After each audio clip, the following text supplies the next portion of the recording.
아유.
Good evening, everybody. It's your boy Cleese, and we're here with Mario to start up Ace Attorney part whatever. I lost count. We're at least 7 parts in. All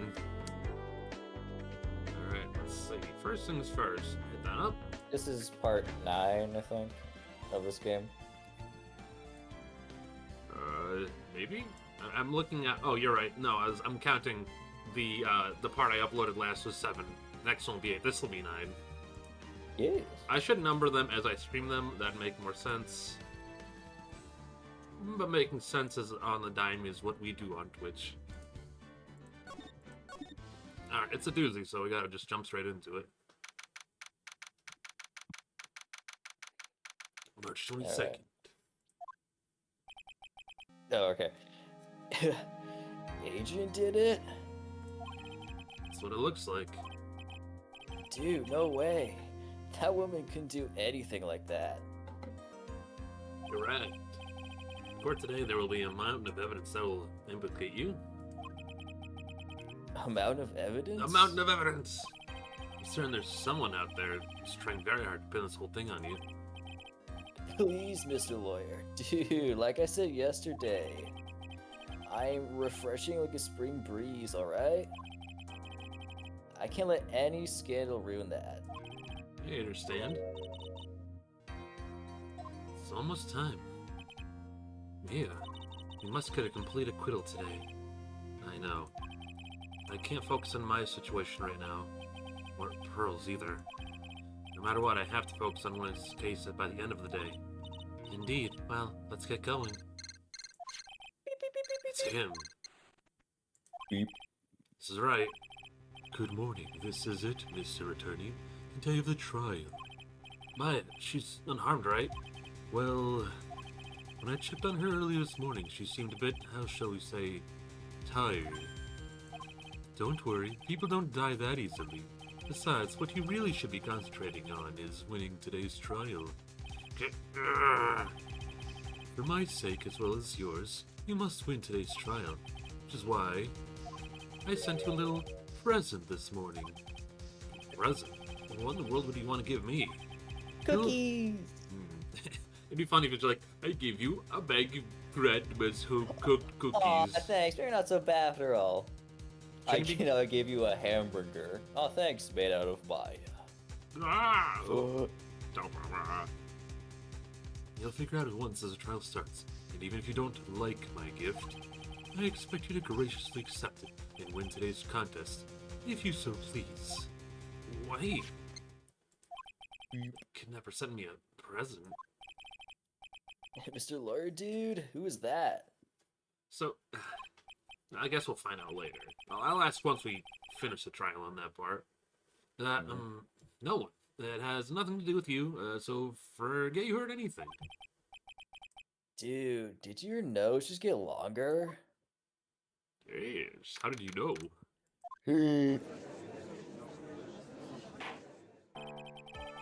Court is now in session for the trial of Man on Guard. Are the prosecution and defense ready?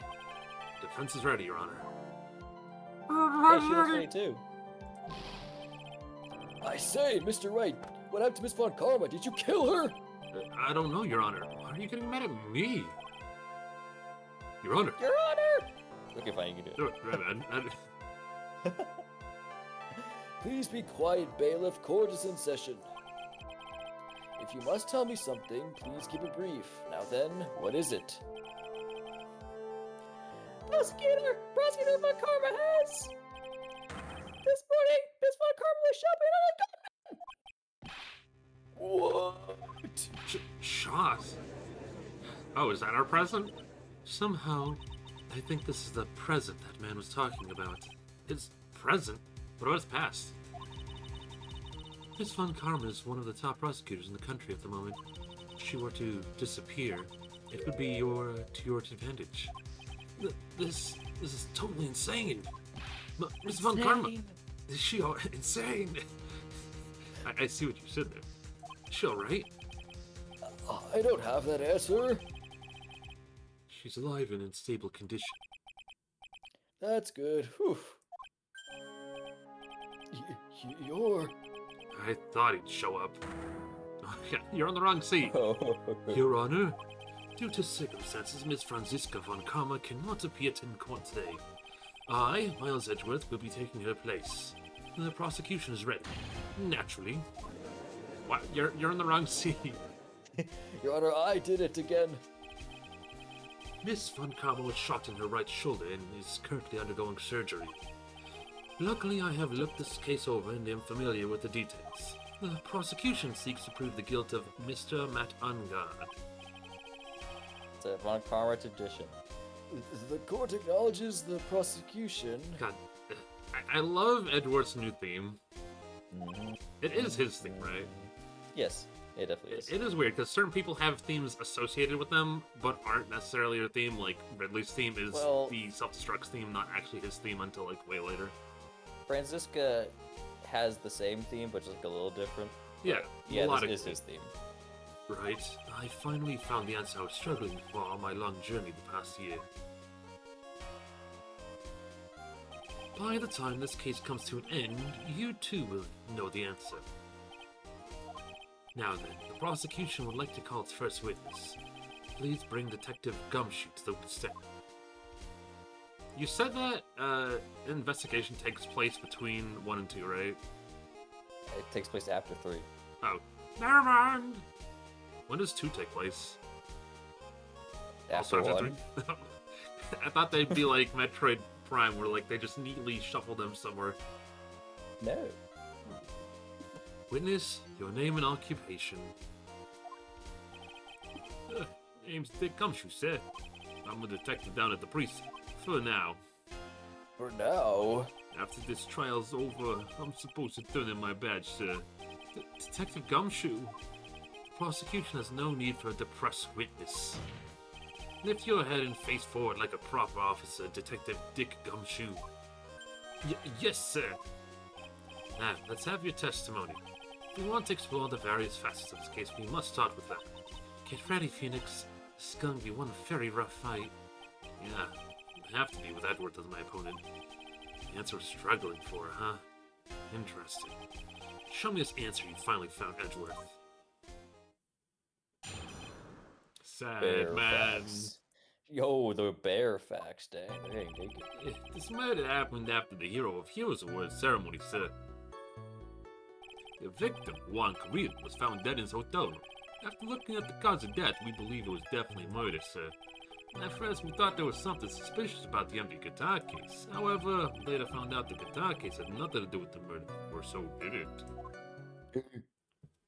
Had absolutely nothing to do with it. After the award ceremony ended, the victim was alone in his room? Yes, sir. Both the victim and defendant went alone in the room, sir. I see. Mr. Wright, you may begin your cross-examination. Asked him why he's sad. British. Could you please give us a brief timeline of what happened after the ceremony? Okay, pal, the ceremony started at 6 p.m. It ended around 8 p.m. And then there was a short break. A special post-ceremony show was supposed to start up in the lobby 30 minutes later. And that's when the victim's body was found, correct? Which is to say, the murder occurred during 30-minute break period. Please continue your testimony, Detective. Hi, Ping. We're on, the on-guard case when, We're on the first trial of the fourth case. The fourth case, yes. The one where Edward finally comes back after everyone's like, he's dead. And it's like, he's not dead. Who could have foreseen this? The victim, Juan Carrillo. The person who discovered the victim's body was Adrian Andrews, correct? Yeah. Who is this Adrian Andrews you're talking about? She's a defendant, Madame God's manager. She's really pretty lady, sir. Ah, so she's a pretty lady. I wonder if she'll grace us with her presence. Aren't you a married man? Yes, when the actually. post-ceremony show was about to start, she went to get Mr. Ungard. After visiting his room, she went to the victim's room to get him for the show, sir. I see. And that's when she found the victim's body. I think they mentioned it in the first game in the last case, when he's like, I want to go hang out with, what's-his-face, Lightning Lord. I'm like, I'm gonna bring my wife and we're gonna go get pancakes. He has a grandson. Yeah. Wait, he does? Oh, I guess they Yes. do bring it up. I think? It's been a minute. They brought up last case. Yeah, but he's so lucid. It's hard telling he's lucid. The cause of death.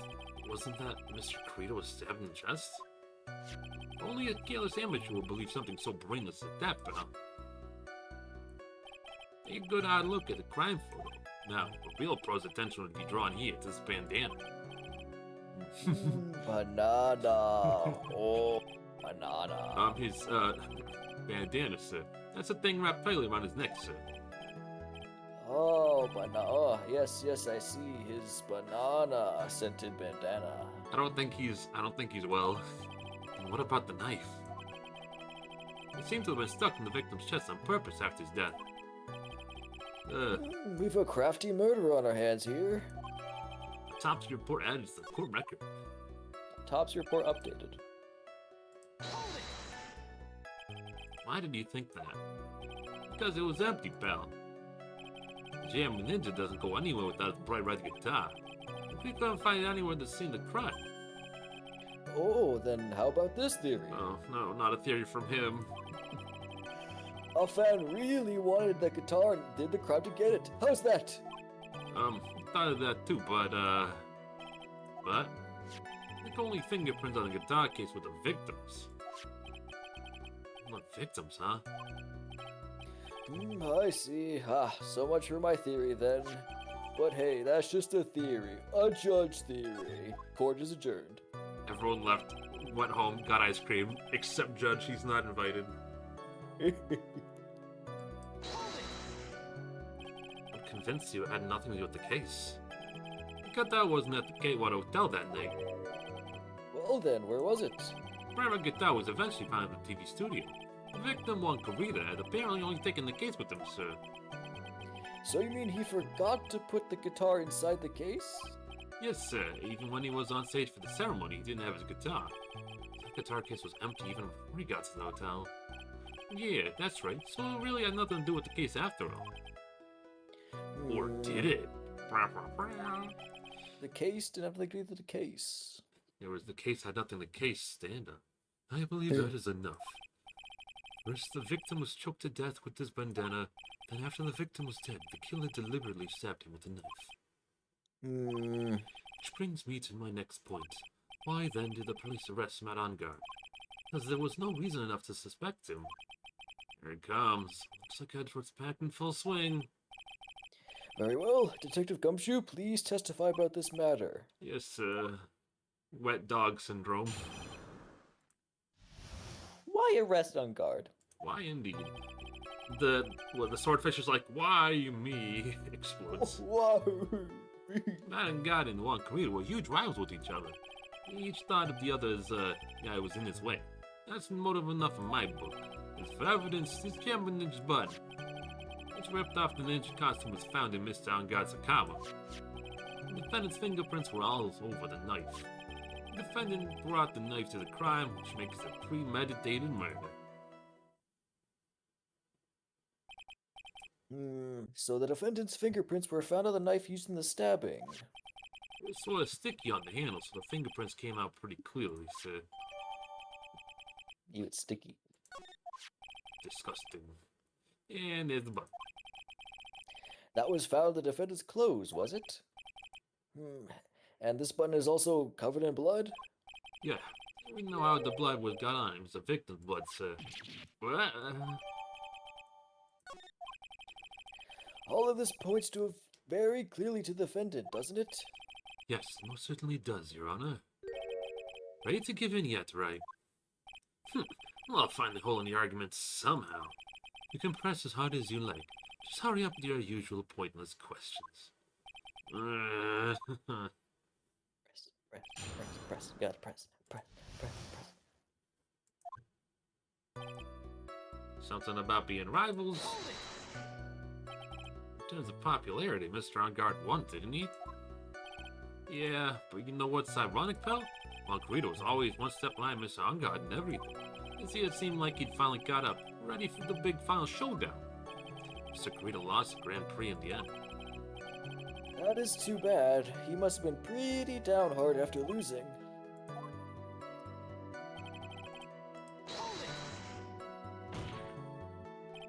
Wait just 1 second here. Mr. Angar was beating Mr. Kurita in the popularity polls. Well, yeah, I guess, but... Which means that in the defendant's case, the victim was not a rival at all. Which means he had no motive to kill at all. Yes, I quite agree. Well, Detective? Well, it's not, well... I guess if you put it that way, yeah, the defendant would have had no motive. Detective, I'm beginning to see why you were fired. No, not you too, Mr. Edwards, sir, that's... I look forward to your pension negotiations. No! Oh, now, Detective, let's continue with the testimony. No, not my poor pension, too. I want to give pension negotiations. Detective, if you value your money, I suggest you proceed. Yes, sir. We can talk about my pension later, sir. What about what I was saying? Hello? Anyone? I love how he gets shot down every single time. Like, you're saying... No, it's like me and my ADHD brain. I'm having a thought, I get interrupted, and I'm like, oh, no, there it goes, like a wisp in the wind. Yes. Do you have any proof that the button belonged to the victim? Huh? What do you mean, pal? Oh, let me put it this way. I'm asking you if you have any evidence to back up your claim that this button was ripped off the Gemma Ninja's costume. But can't you tell by just looking at it? And the victim's blood is on it. Anyone could have smeared that blood on there afterward. Mr. Edward, help me, sir. Alright, I knew I'd add to this piece of evidence. Now reel this one in. Thread. Huh? The button was attached to the costume by thread, obviously. And that thread snapped when the button was torn off. If you match the end of the thread with the costume with the thread on the button, it was a perfect match. Yeah, that's it. They're a perfect match, pal. That's Edgeworth for you. Never misses a beat. Nope. Getting press on that poor man. It was button found. Pretty soon after the body was found, we rounded up everyone who knew Mr. Kurita, and we did a search on them all. That's when we found the button. So it was almost immediately after the murder. The police didn't have the free time to be lollygagging and play tricks, unlike some people. Hey, what's he trying to say about me here? I don't think he has anywhere to speak after the first game.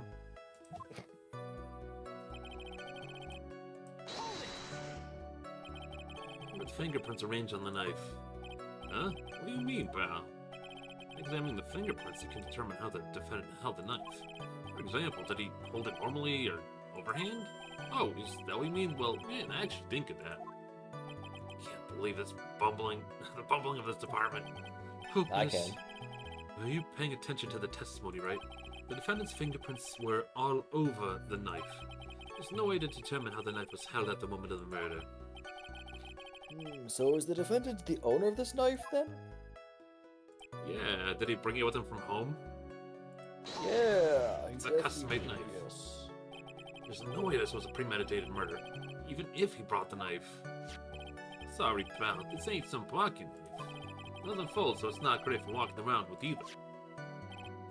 Well, this is not good. The prosecution can prove it was a premeditated murder. We're done for. Phoenix. Yeah? There's something very interesting about what the detective said just now. Think carefully before it's too late.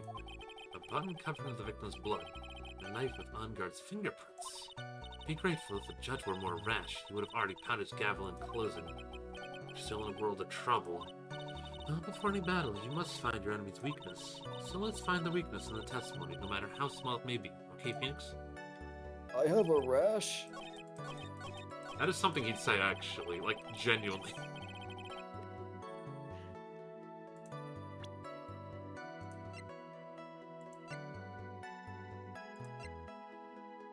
Strangle the stairs, grab a knife. Not useful. Not useful.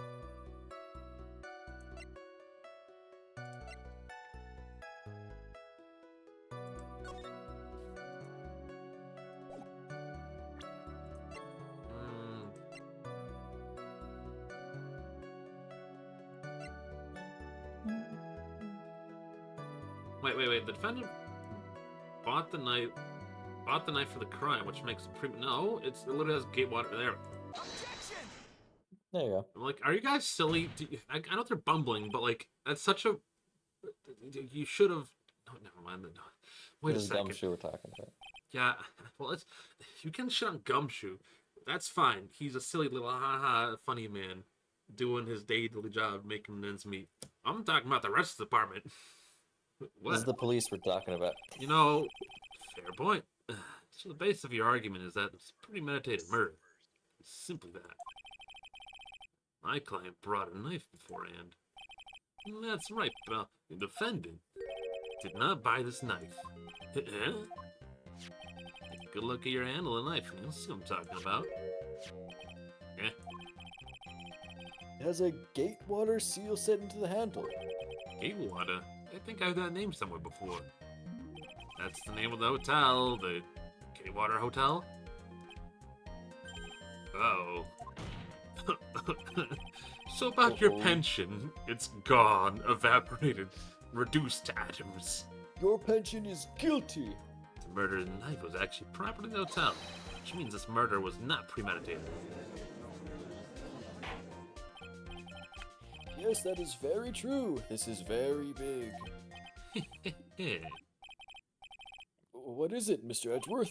I'm sorry, but the defense is simply too careless.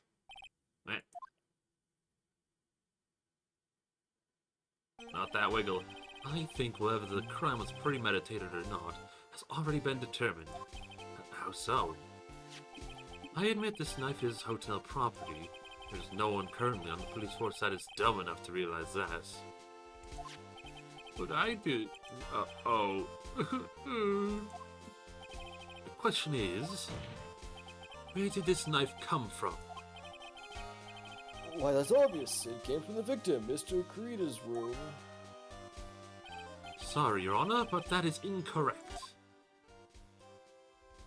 Well, we already know this, but it wasn't held as evidence on our side for some reason. The victim ate the last meal before he was murdered. With that being the case, I would like to draw the court's attention to what is on the top of the table. There's a knife and a fork on the table! Oh my god, groundbreaking! Why is there a spoon? Then, where in the world does the knife come from? If it pleases the court, I would like for us to recall the room and defendant Mr. Matt Unger. Yep, there it is. Especially what was on the table. There is something missing. Perhaps it is a single knife? We investigated the leftover dishes for fingerprints, and while we were investigating, we came to the conclusion that Mr. Matt Ungard's knife was missing. Mr. Ungard had gone to the victim's room with the knife he had used during the dinner. And would he carry a knife to visit? To kill, of course. And with that, I believe the prosecution has proven this was a premeditated murder.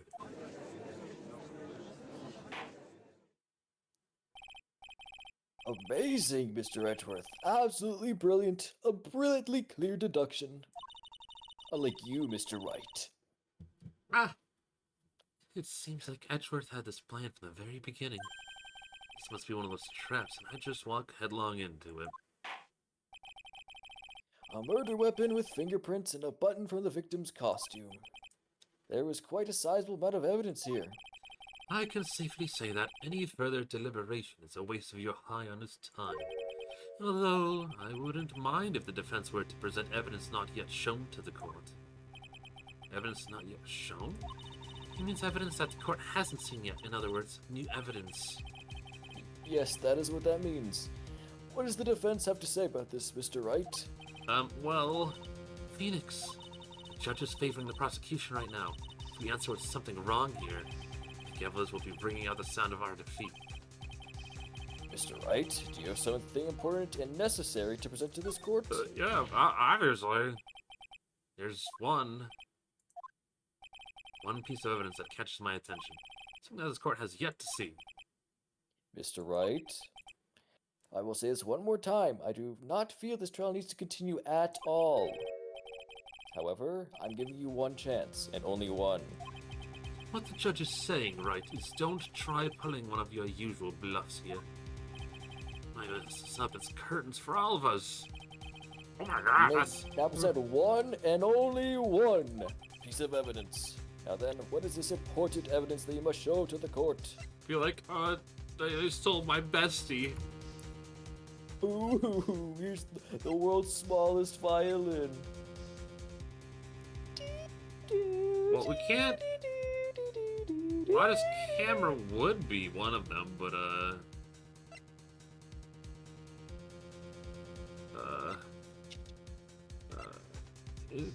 is it Lotta's camera? No. Oh, good. Is it the radio transceiver? No. Oh. Is it the press conference ticket? No. Are we trying to get Adrian Anderson? Not yet.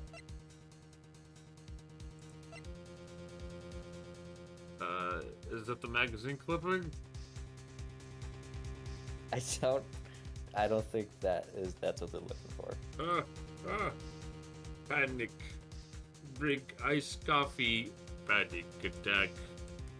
Oh, panicking. That's I don't know, but it's a pretty gross piece of evidence that I wouldn't want to interact with.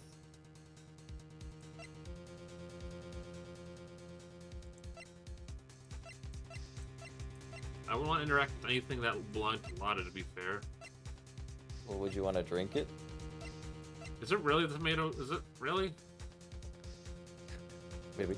Maybe. Perchance. Perhaps. Persnaps. I thought this would have been on there, but... Well, if we die, it's your fault now. This is a wine glass, is it not? Please look at the photo of the crime scene one more time. The scene is a mess because the victim struggled against the assailant. The mace was broken, his makeup's all over the floor. These were all things that were, at one point, sitting on top of the dresser. Well, yes, I see your point. However, this glass that was sitting on top of the dresser is mysteriously untouched. The only thing that had not fallen over along with everything else, is the wine glass. This piece of evidence is more than strange enough to warrant a further consideration.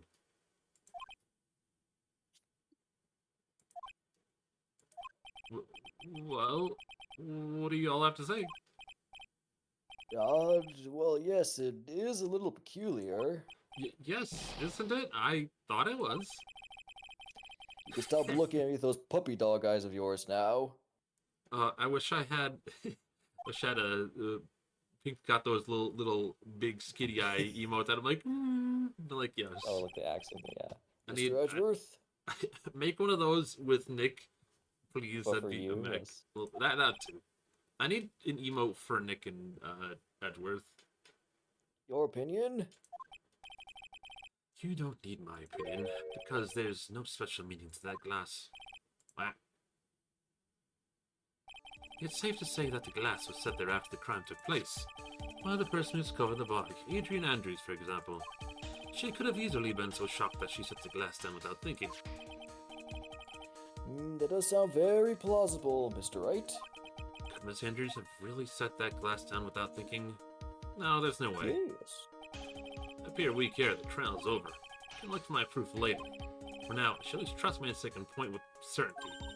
I just might fall for it if you're not provoking enough.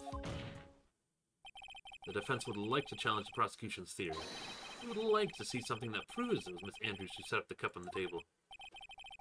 You've turned the situation on its head yet again, as usual. Mr. Edgeworth, do you have any proof to back up your claim? Actually, I do. There's a photo of her setting it down. Like, no, not again. Also, why were you there watching that? What were you doing that? Edgeworth is the killer. You see the killer unzip himself. He's like, no, no. It was me. It was me, Spider-Man. I was the killer all along, but the killer was also not the killer. But don't think about it too hard. There's no way he has any. He's just bluffing. But like Mr. Wright, I never say anything unless I have evidence to support it. What? You're not thinking hard enough today, right? Did you think this wine glass escaped my notice? Then... Of course it's been thoroughly inspected for fingerprints. Fingerprints? You fingered prints? Lucky. There were only one set of fingerprints left on this wine glass. Only one? Well, whose were they? They were Nick's. Edgeworth unzips himself and he's actually and Shelly the killer.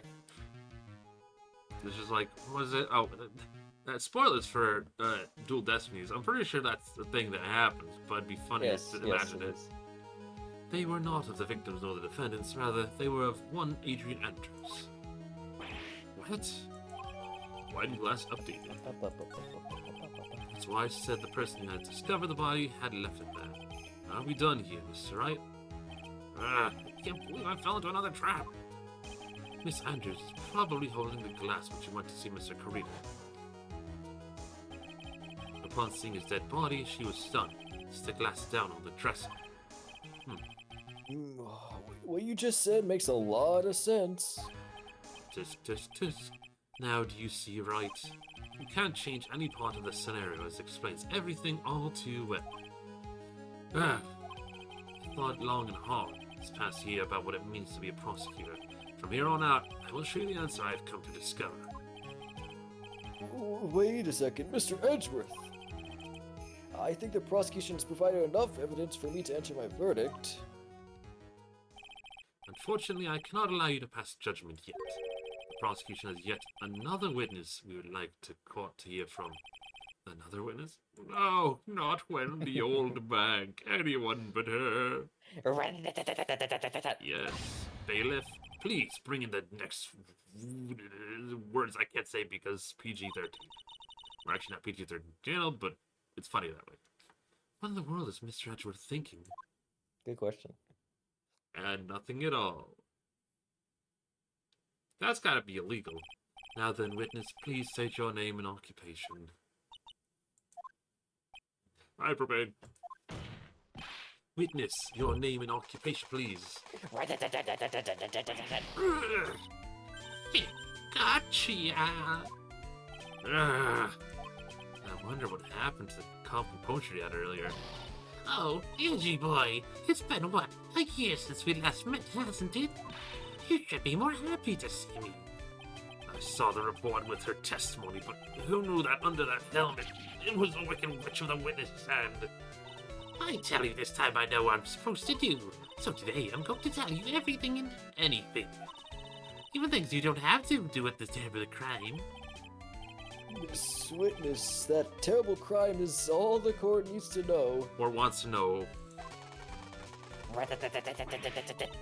Shush! I'm talking to my dear Edgy Wedgie right now. Don't interrupt those as gramps. Yes, madam. No. Please. By all means, interrupt her, please. Anyway, witness, your testimony, please. It's true what they say that youth in the hotheads nowadays. Not that I mind at all, Edgy. Now then, what should I start with? Witness on the security detail at the hotel at the night of the murder. Is this correct, Miss Oldbag? It was a great job being able to see my dear Yvonne. It was almost too much for my little heart to handle. You mean you were a fan of the victim? Oh, yeah. I have a lot of hydrating to keep up with that. Wicked Witch of the Witness Stand? See, that's a good diss. It is. Soundwave. I wish. At least if I had Soundwave, I could go like Mario. Send me, like, a voice modulator. Something like, witness inferior, shockwave superior, explodes your witness stand. I really tried to actually get one for me as like a joke, but I couldn't get it to work for some reason. Oh, come on. You can do it. I really want to get something to work. Do it. I'll try. Do you have a character you want to use it for? Well, I was thinking you could use it for To Kill Her on the radio. But... Ooh, that's a good idea, actually. But definitely in the next game, there's a character I would use it for. Now we got time for that. Look, everyone is crazy over that Angard, saying he's cute in a fresh way or something. But not me. I wouldn't say anything so silly. After all, I have no interest in a little child like him. I'm only interested in a real man, Juan Carita. But those two are literally the same age. They have the same birthday. They're twins.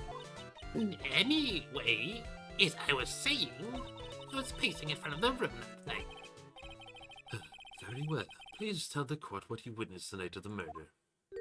Leave it to me, Edgy Poo. Makes me sick to my stomach. They're somehow twins, despite Juan looking like he's 50. Anyway, after the ceremony, I went to pace around the hallway in this room. There was something I was interested in finding out, you know, like if you were single. But since I was on the job, I made sure to keep a good eye on the whole time. And that's when someone showed up. There was a man coming out of poor Juan's room. It was on guard. On guard. He was trying to sneak his way out of Juan's room. I think Edna, not Edna. So Mr. On Guard came out from the victim's room. Who? Edna? The old lady from Emperor's New Groove. Oh, why can't I remember her name? See, that's the power of forgetting a name. Then when I bring it up, you won't be able to remember. It's called empathy. Yzma. There you go. Yeah, her voice actors would be really good for her. Yeah. See, it has to be him. He's the murderer. Pull the lever, Edgeworth. I see. Well, Mr. Wright, you may begin your cross-examination. Oh, yeah. It's time to pull the lever. Oh, the lever. Lever for the witch of the witness stand. The wicked witch of the witness stand. That lever? Yes, that lever. The lever specifically for the witch of the witness stand. Miss Oldbag, what was your post on that night? The lobby. I was supposed to have set up the stage for that trifling show, but I refused to help. I'll have you know, it was that lead-headed samurai's show. Here, I even took out a few of the nails. Maybe it was a good thing the show didn't go on. People would have died. Besides, that manager with the glasses seemed to be working hard at it without me. So I thought I'd take a break and spread my wings a little. Hopefully that's the only thing she spread. That's when you went to hang out around the victim's door? And she did say she's the harbinger of death, so... So maybe the gun's like Megatron propane, and Megatron, as of the new Skybound comics, has the power to control people if they hold him. So it was actually Megatron who killed, the dude? Juan Carita. Juan Carita was killed by Megatron. And then Megatron turned into a wine glass. It's all coming together. Something you were interested in, and what was that? It's not some little thing I can go around telling everyone, you know. It's top secret between me and Juan. And Edgy-Poo, of course. Mr. Ashworth, what is this thing she was interested in? I have no idea. I despise gossip, Your Honor. Gossip? But should it prove relevant, we can always have it appended in a testimony later. It looks like we shouldn't force you right now. And did the witness stay in the vicinity of the victim's door the entire time? Oh, then you would tell us the number of people who went in and out of Mr. Carita's room. I have no idea. I was bored so I could count things for those who didn't pay attention in class. That's why ever since I turned 20, I quit keeping track of how old I really am. Yes, well, that would explain why your age was not included in the report. Hold up.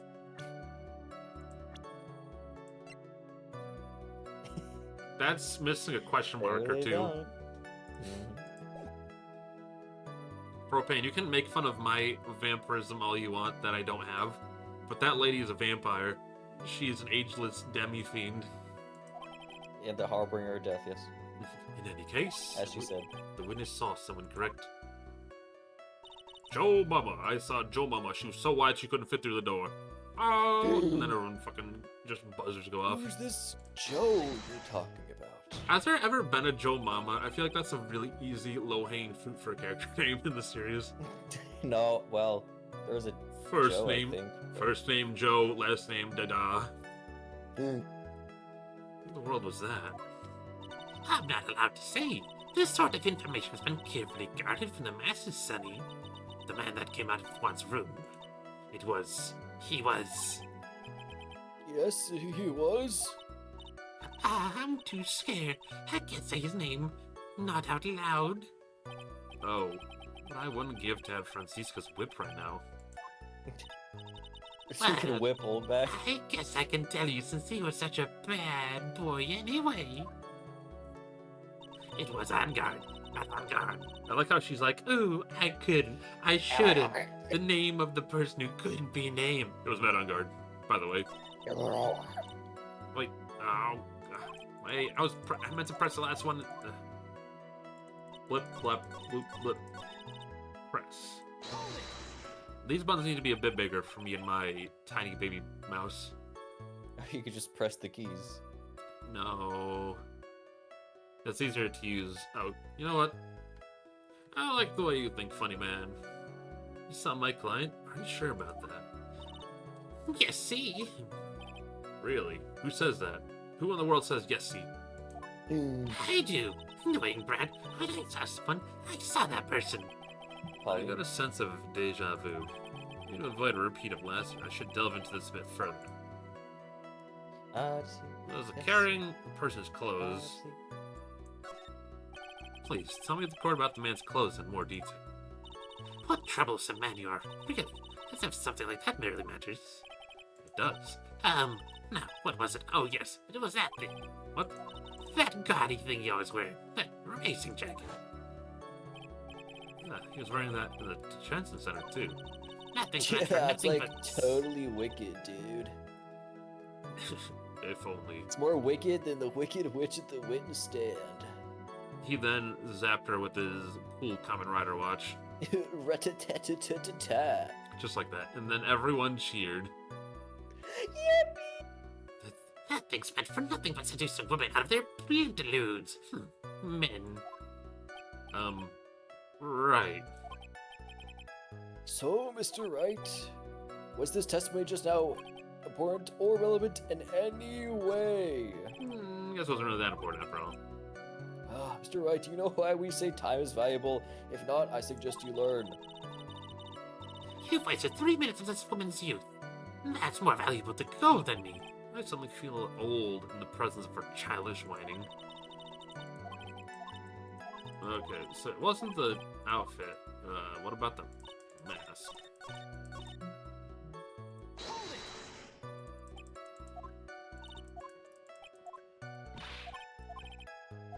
Alright, person's face, person carrying, person clothes. Person's face? You saw the report about the man's face in detail. You don't need me to tell you about his face. That soft, gentle look in his eyes, and his affluent lips.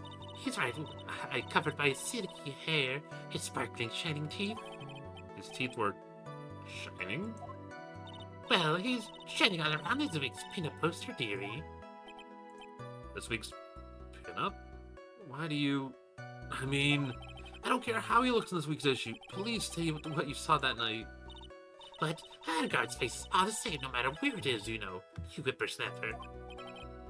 So, Mr. Wright, is this important in any way? No, not important. Third time's the charm. Oh, Mr. Wright, what are you doing?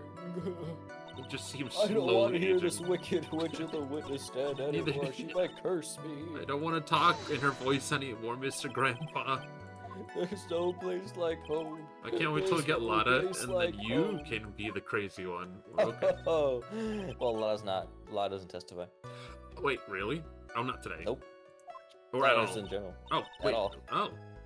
Well, shit. In which hand? His right hand or his left? That is a real mess. I mean, I can't be expected to answer such a vague question. Indeed. Please be more specific with your question, Mr. Wright. What side are you on? Sorry. Was the man you saw carrying in his right hand? He wasn't carrying anything in that hand. Then how about his left hand? Empty. Well, this whole thing has been a lot of nothing. Mr. Wright, does this thing have anything to do with anything? That is very important. Of course it's important, Your Honor. Then perhaps you would like to point out what part of that testimony was important. You don't really have to put it that way to get me to say. Mr. Wright, there is something much more valuable than a person's pride. That is time. I know, we've been through this 3 times. It's time to stop. Please don't waste this court's precious time with worthless questions. Yes, Your Honor. Just wish his good favor. Wait, what? What do you mean that wasn't useful? That wasn't the one. What do you mean? That had to be the one. It made so much sense. Fine, Mario. Phone a friend, activate. Pretty sure it's the outfit one. Really? Mm-hmm. Clothes. Clothes. Sexy clothes. Something about seducing pantaloons. Something something time. Something something. It was very important.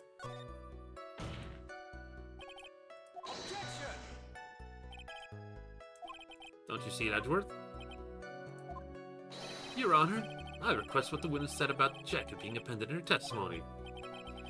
I don't quite see where you're going with this, but alright. Witness, please. I see. Ah, well, I don't like yes, to badmouth anyone with that reason, but if I must.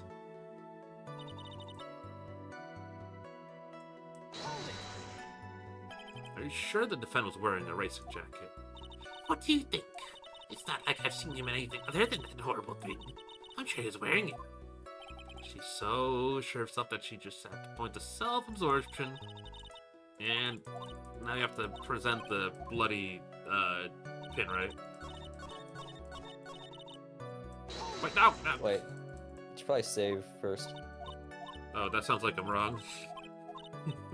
I'm just saying it's been a while since we saved. Oh, that is true. I don't think one fuck up's gonna send me that far back, but No, but just in case you forget.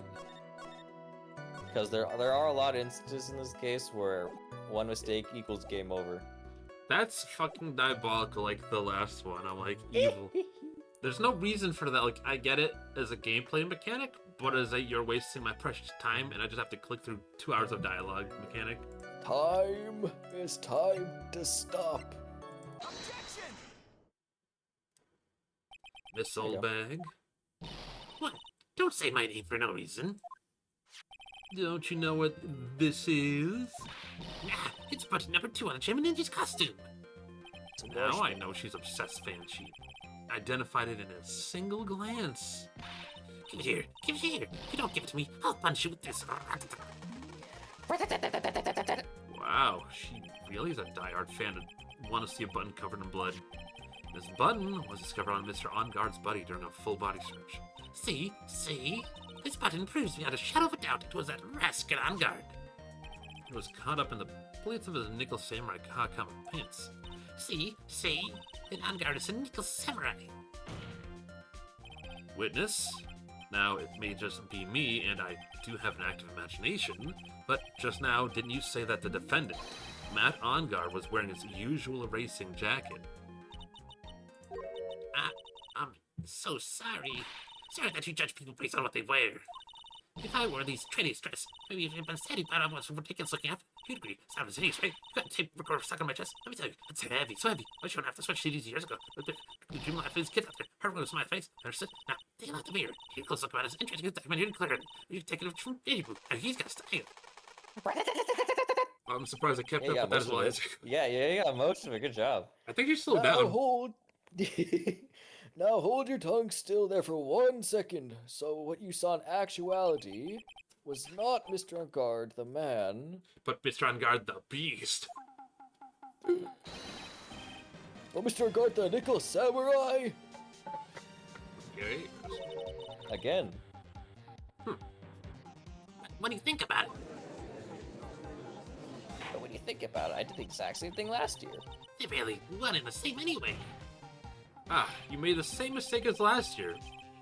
No, you can't be charged in a court of... Actually, considering how untrustworthy everyone that's already been in courtroom is, the fact that they trust them to be in court a second time as a witness is actually insane.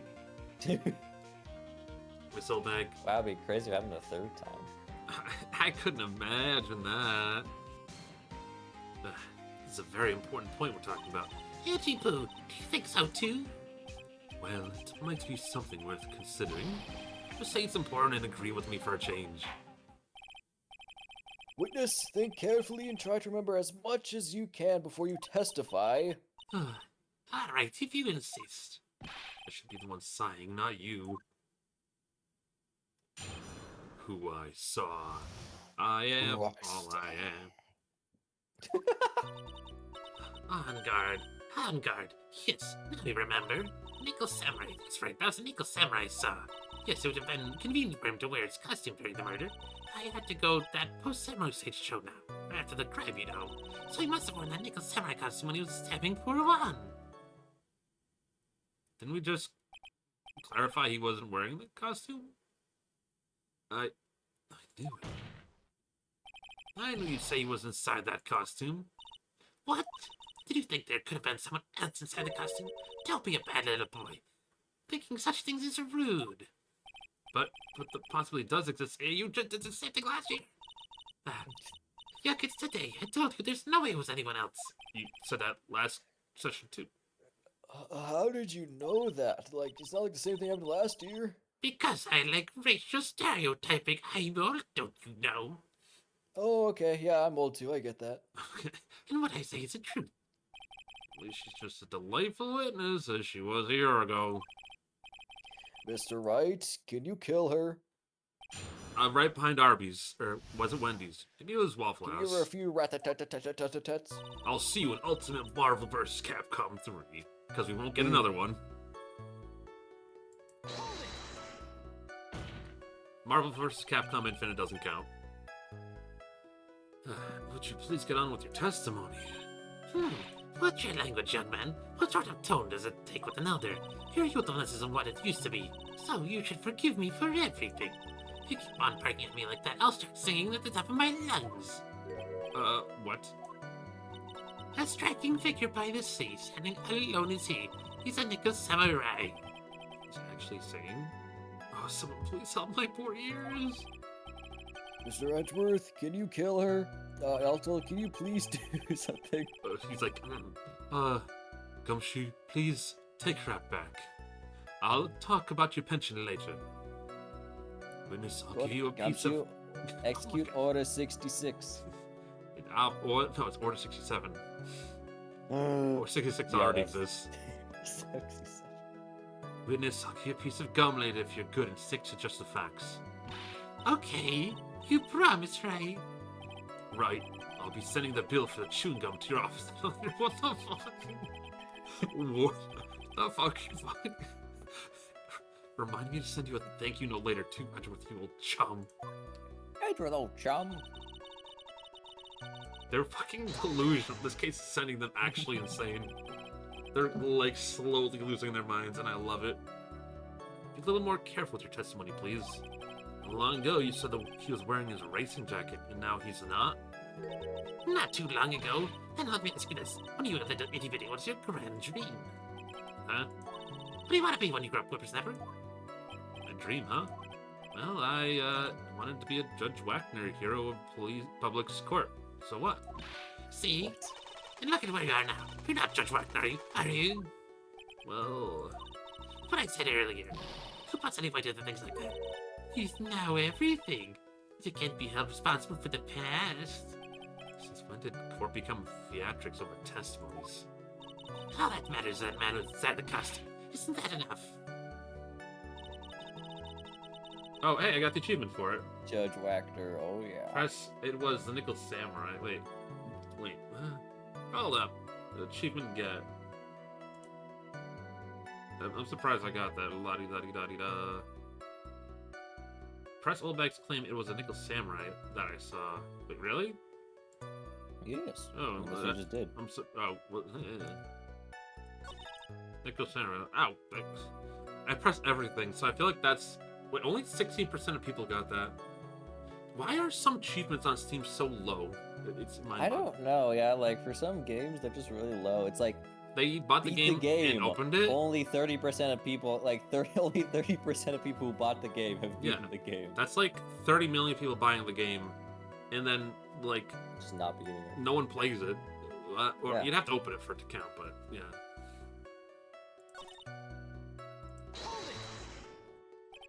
Why would that be? Wait, no one could see his face, of course. There's still an advantage from that I can see. In fact, you'd think the costume would make him stand out all the more. You are such an annoying child, you know that. You disagree with everything I say. Isn't that what you're always doing to me? I got it. Here's more troubles for Vert to change in and out of his costume. The post-ceremony show up to the thing. Is there anyone else scheduled to appear at that post-ceremony show? Well, all the contestants were supposed to go on stage in a friendly gesture. And that included the Jammin' Ninja? Of course it included him. That's why when Edgar came out of Dear Juan's room, I didn't give it a second thought. I see. Well, anyway. So, let me ask you one last time. The person you saw, it really was a Nickel Sam. As showy as ever. Haven't I been saying that from the very beginning? They throw in the towel yet? You don't need to think too hard on this one, huh? Yeah, that was the end of that. There's a contradiction in her testimony, and it's sitting in plain sight. The question is what that contradiction means for us. I have to figure out what you're talking about first, but okay.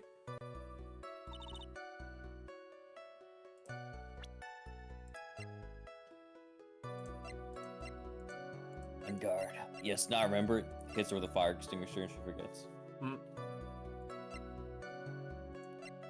Seems like Nickel Samurai is going to confess something that post-ceremony show, blah blah.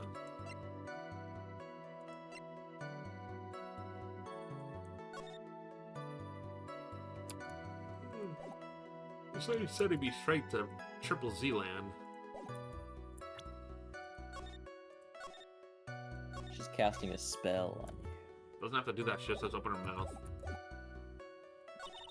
Nickel Samurai, that's right. Nickel Samurai, what I saw, would have been Kate from wearing the costume during the murder. Didn't she say he wasn't wearing the costume, though? He was. Post-ceremony safe show right after the crime. When that Samurai.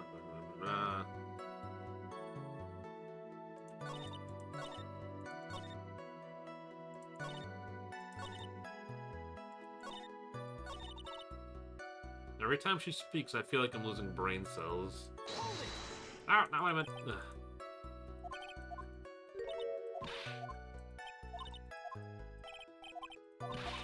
I was surprised that the judge didn't, like, interject, like, oh, you wanted to be a judge too? That's cute.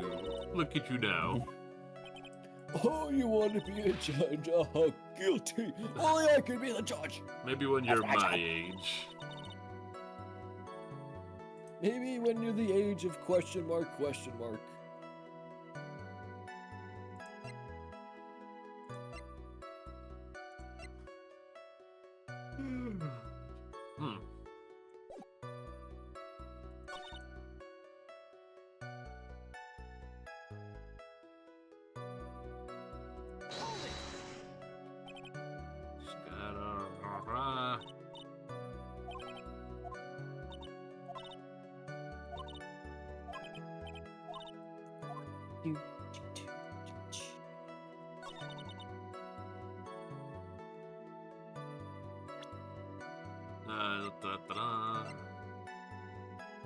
I mean, this was pretty simple.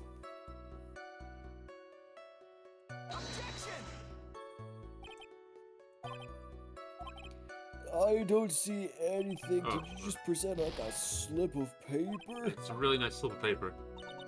Feel the texture of the paper. It's nice. Wait. Huh? Oh, okay, never mind. I thought you. No, I saved it. saved it again. Oh, yeah. You say it's simple, but my brain's so smooth right now. Directing her testimony is in plain sight, conscious of what contradiction means for us.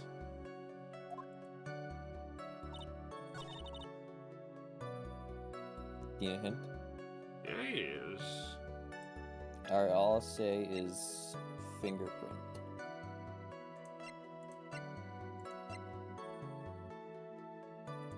Fingerprint. So it'd be the wine glass, or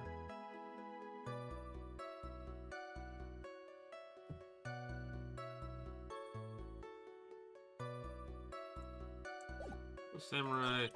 I've been convenient from where the costume. If you go on the post-ceremony stage or at the show, so you must wear the nickel costume when you're stabbing.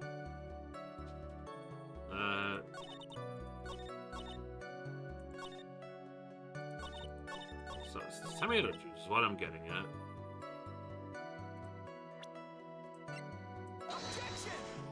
Wrong question. Oh, you can't deny my objection. At least stand it back. Guilty. Bum, bum, bum. Give me those 2 health points back. Oh.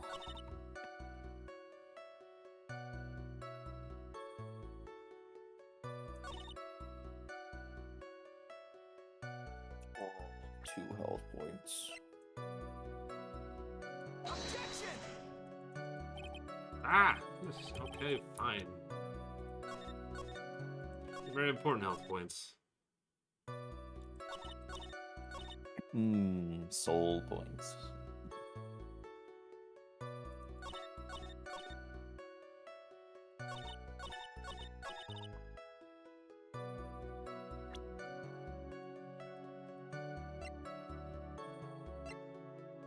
Wait, so it is a wine glass, right? No. No, okay.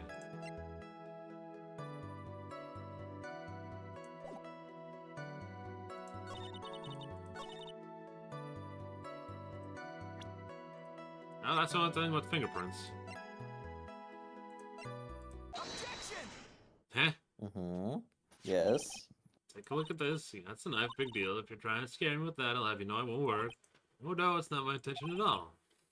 That's the knife that was used in the murder, correct? Yep, it sure is. Moving on. Your Honor, the last piece of evidence to support this case. You don't even have to ask. It's because the defendant's fingerprints are on it. Is that what you're driving at? That's exactly what I'm driving at. What are we driving at? Who car are we driving?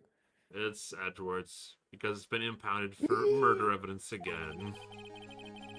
If Mr. Angar was really the Nickel Samurai costume at the time of the murder, it's impossible for his fingerprints to have been left on his knife. Actually, he would have wiped all previous fingerprints on his knife right off. Yes. Oh, that's right. The Nickel Samurai wears gloves, doesn't he? Does he? Yes. Where's the picture of the Nickel Samurai? That. Oh, yeah. I wouldn't be able to stab anything with that ugly hand. Yeah, you should probably use the fingers as the stabbing tool. They're very sharp.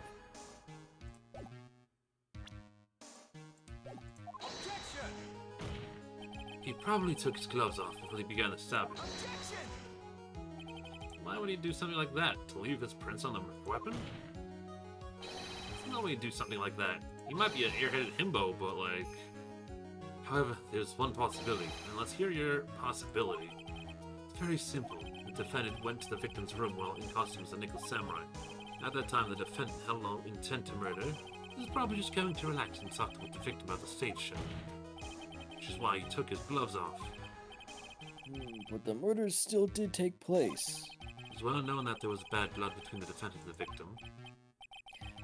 Yes, I've heard that before. Well, Mr. Wright, what do you have to say about Mr. Edwards' theory? So let me get this straight. Edward's theory goes like this. The defendant went to the victim's room. He had no intention of killing. Now, up to this point, there are no problems with this theory.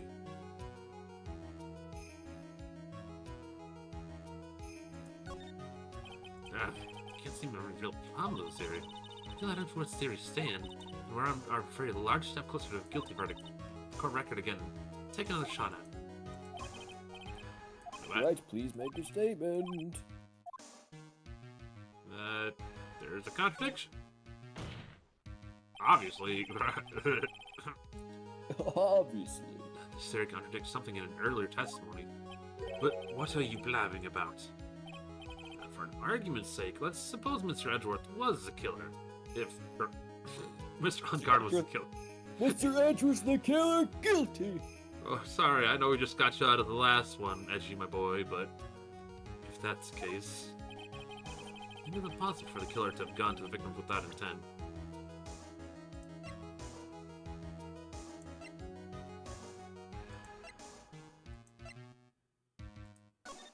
Superstar and Ultra Hot Mega Secret. Reliable sources said one Creed had been getting close with the mysterious EPF manager.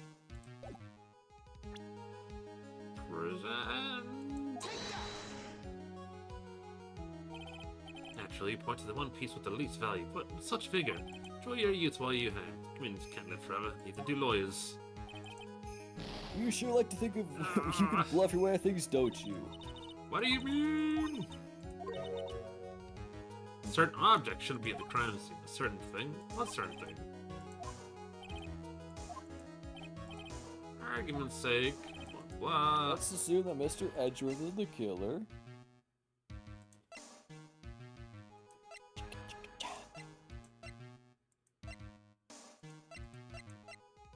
Oh, yeah. This knife was used by Mr. On-Guard at dinner. Yes, we did establish that. Which means that if my client was, in fact, the killer, then he brought this knife with him when he went to visit Mr. Kurita. I suppose, however, you just said it yourself. At that time, the defendant held no intent to murder. If that were true, then why would he bring a knife? Wouldn't, would he? Which means, Mr. Edgeworth, your theory was flawed from the supposition one. One more thing. The murderer was wearing the costume at the time of the murder. There should be glove marks on the knife. Which means the defendant's fingerprints shouldn't be all over it like a piece on a hive. And that brings me to my final point. This knife was planted by the real killer to hide the identity to mislead us. It was Edgeworth. Order, order, I say! Order in the court! Was this knife really planted by the killer? Or by the killer? Why would the murderer do such a thing? To frame my client, Mr. On-Guard, of course. To frame? To put him in a picture frame? Aren't you forcing interpretation just a little too hard on this one? It just established that the witness saw the nickel samurai in the costume. If that were true, then there shouldn't be a single fingerprint on this knife. Ugh. Witnesses. Looks like I've made your life a little more difficult, huh, Edgy Poo? Witness, did you or did you not see the nickel samurai? Well, I guess at first it might seem I've forgotten, but... You saying you mixed up Mr. On-Guard with the nickel samurai, his character on TV? But I mean, I can't really do anything about it now. Look, I was waiting around in front of their doors because, well, I wasn't waiting around for the nickel samurai, that's for sure. She wasn't waiting for the nickel samurai. Alright then, who were you waiting around for? That's top secret to anyone outside security. I'm feeling that you were waiting for Mr. Juan Kurita. Am I correct, witness? Ha ha ha! The way you think, you are a sad amateur with terrible taste for nearsightedness. Amateur? Me? What am I an amateur of? Someone was waiting around for the front of the victim's room. It doesn't sound like she was waiting for a catch a glimpse of Mr. Kurita. Maybe Phoenix right. Maybe the old bag was waiting around for that person. That person? That's who I think it is. Mia's hinting at. It certainly is possible. Miss Oldbag. Waiting around for this person to come out of the victim's room, weren't you?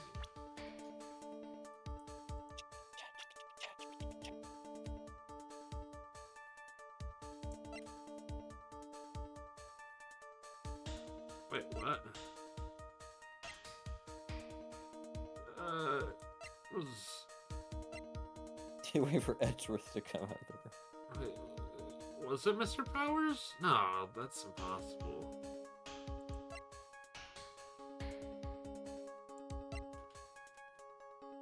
She was waiting for the Jamma Ninja, not the Nickel Samurai, which would mean she was waiting around for Mount On Guard, right? No.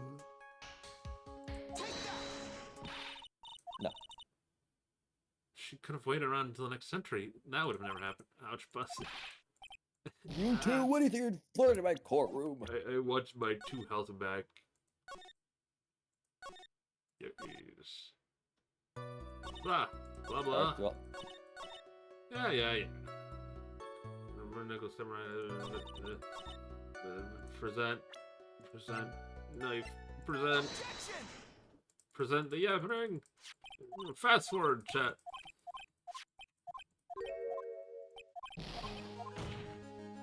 Oh, I'm too healthy.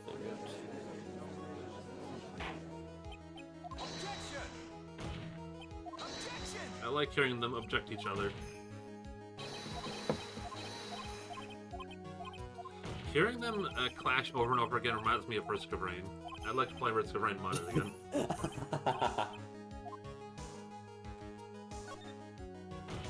Oh, Phoenix was the best character.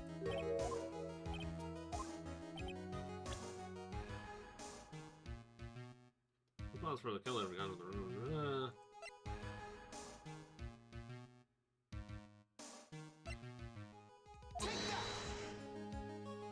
Using the knife 3 times in a row is a bold decision, game developers.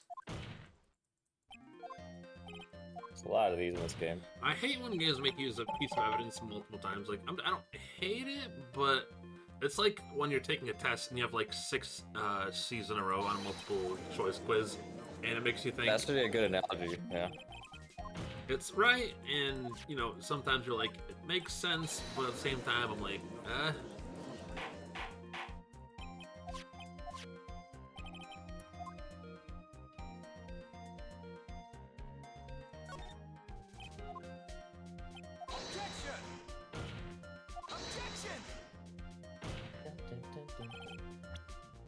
Save. And back. And back. And back.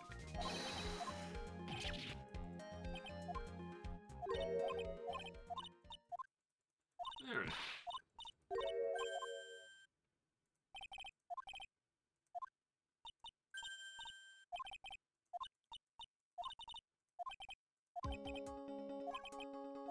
I'm not an amateur.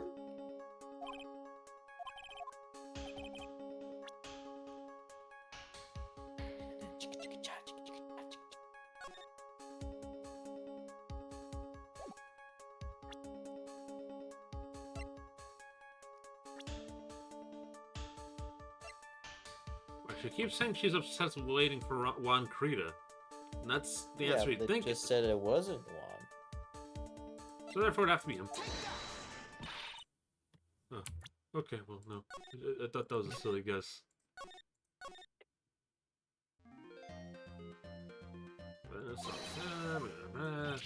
She's not waiting for the Nickel Samurai, which is... She's not waiting for Juan, she's not waiting for...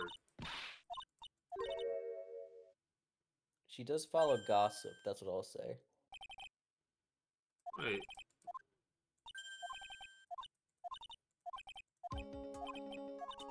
No. No, it can't...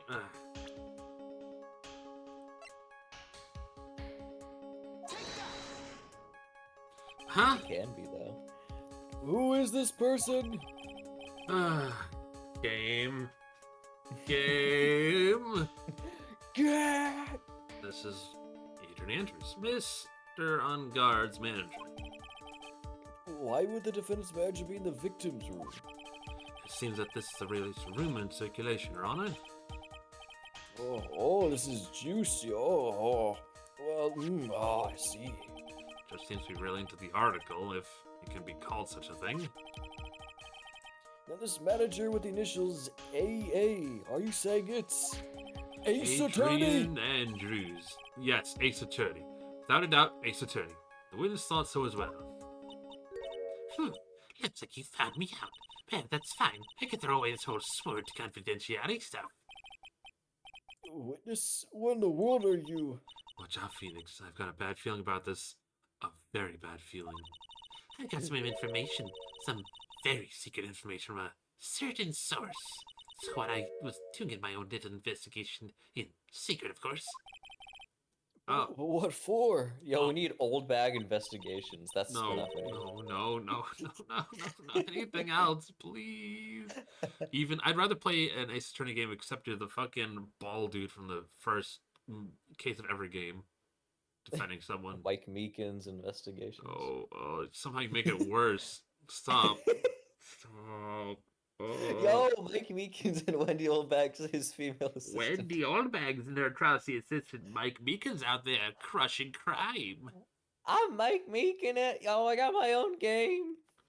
Oh, there could be worse things in this world, but something about truth being stranger than fiction. Oh, just for myself, personal reasons and all that. Well, Mr. Edgeworth, how will you proceed from here? With the guillotine! I don't really want to do this, however, I cannot simply let this point slide. Even he doesn't want to do it. I see. Very well then, witness. Please testify about this secret information. Get ready. Let's go to take the wind out of you youngins. Sure, we're all capable of handling this, really. It's not like we're 10 years old. The secret information. Oh. That Angard is one evil man. He thought he could ruin poor Juan's by causing a huge scandal, such as that he sent his own manager to get in close with Juan. I could not condone such dirty tricks, so I took action. Oh, it's top secret. You got that. Nobody else but you and me know it yet. Okay? The defendant sent his manager? What a distasteful topic for this court. What? Tons above gossip. It isn't the way they're saying. The truth is never pleasant. Heard that one before. I mean, it's kind of right, though. Mr. Edgeworth, what about this Adrian Andrews person? We have looked into this matter and found that the truth of the article of proposition is in fact baseless gossip. But should this be true, then this proves that the defendant did bear ill will towards the victim.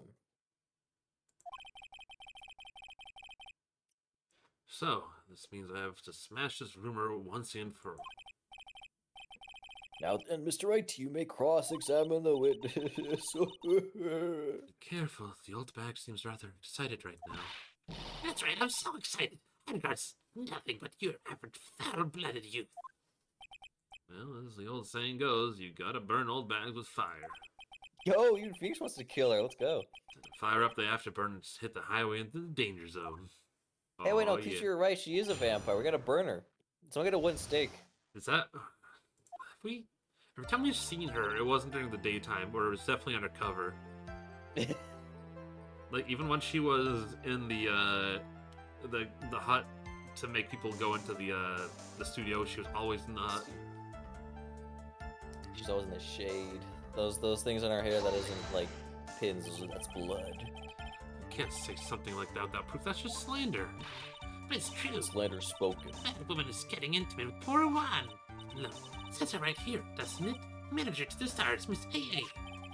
The name of the magazines came from Miss Gossipland. What? Are you saying that gossip is all just a pack of lies? What do you know? I suppose next you'll swear to me that the news is 100% truth. Honestly, Sonny, you can't discriminate between the news and gossip. Yes, discrimination is bad, Mr. Wright. Oh, but she's allowed to discriminate twice and get away with it? Alright. Discriminate? When did I do anything like that? Anyway, Angard will never get to me with say touche. What is a gossip? Like what a miserable pack of lies. I'm gonna about hit her with the Belmont Shuffle, goddammit. That's why we needed the whip earlier. It's the Vampire Slayer. It's all coming. Oh my gosh, Francisco's a bell. It's all coming together. Please. Oh my god, I need a mod of a Castlevania game, but with Francisco That actually, playable. I'm gonna look that up. I want to play this game. A scandal? What do you mean by that? You're a dim-witted one, aren't you? I can't believe you don't know what a scandal is. You wear it on your feet, you dipstick. Honestly, what do they teaching kids in the middle school these days? No, I wasn't asking what the word scandal means. I know that much. Well, that Ungar thought he could own a monopoly on popularity.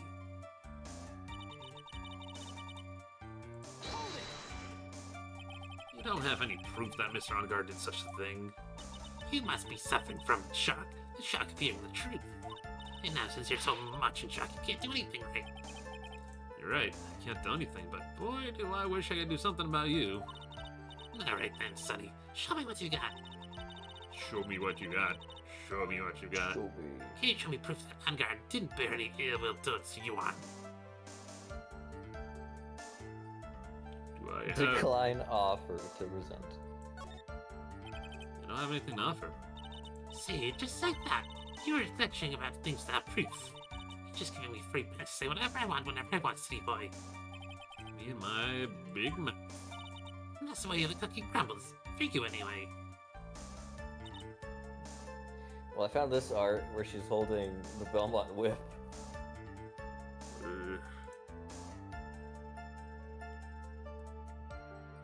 Yes, I love it. Should've got the Belmont Castlevania blood. where you're playing as Francisco. That actually sounds cool.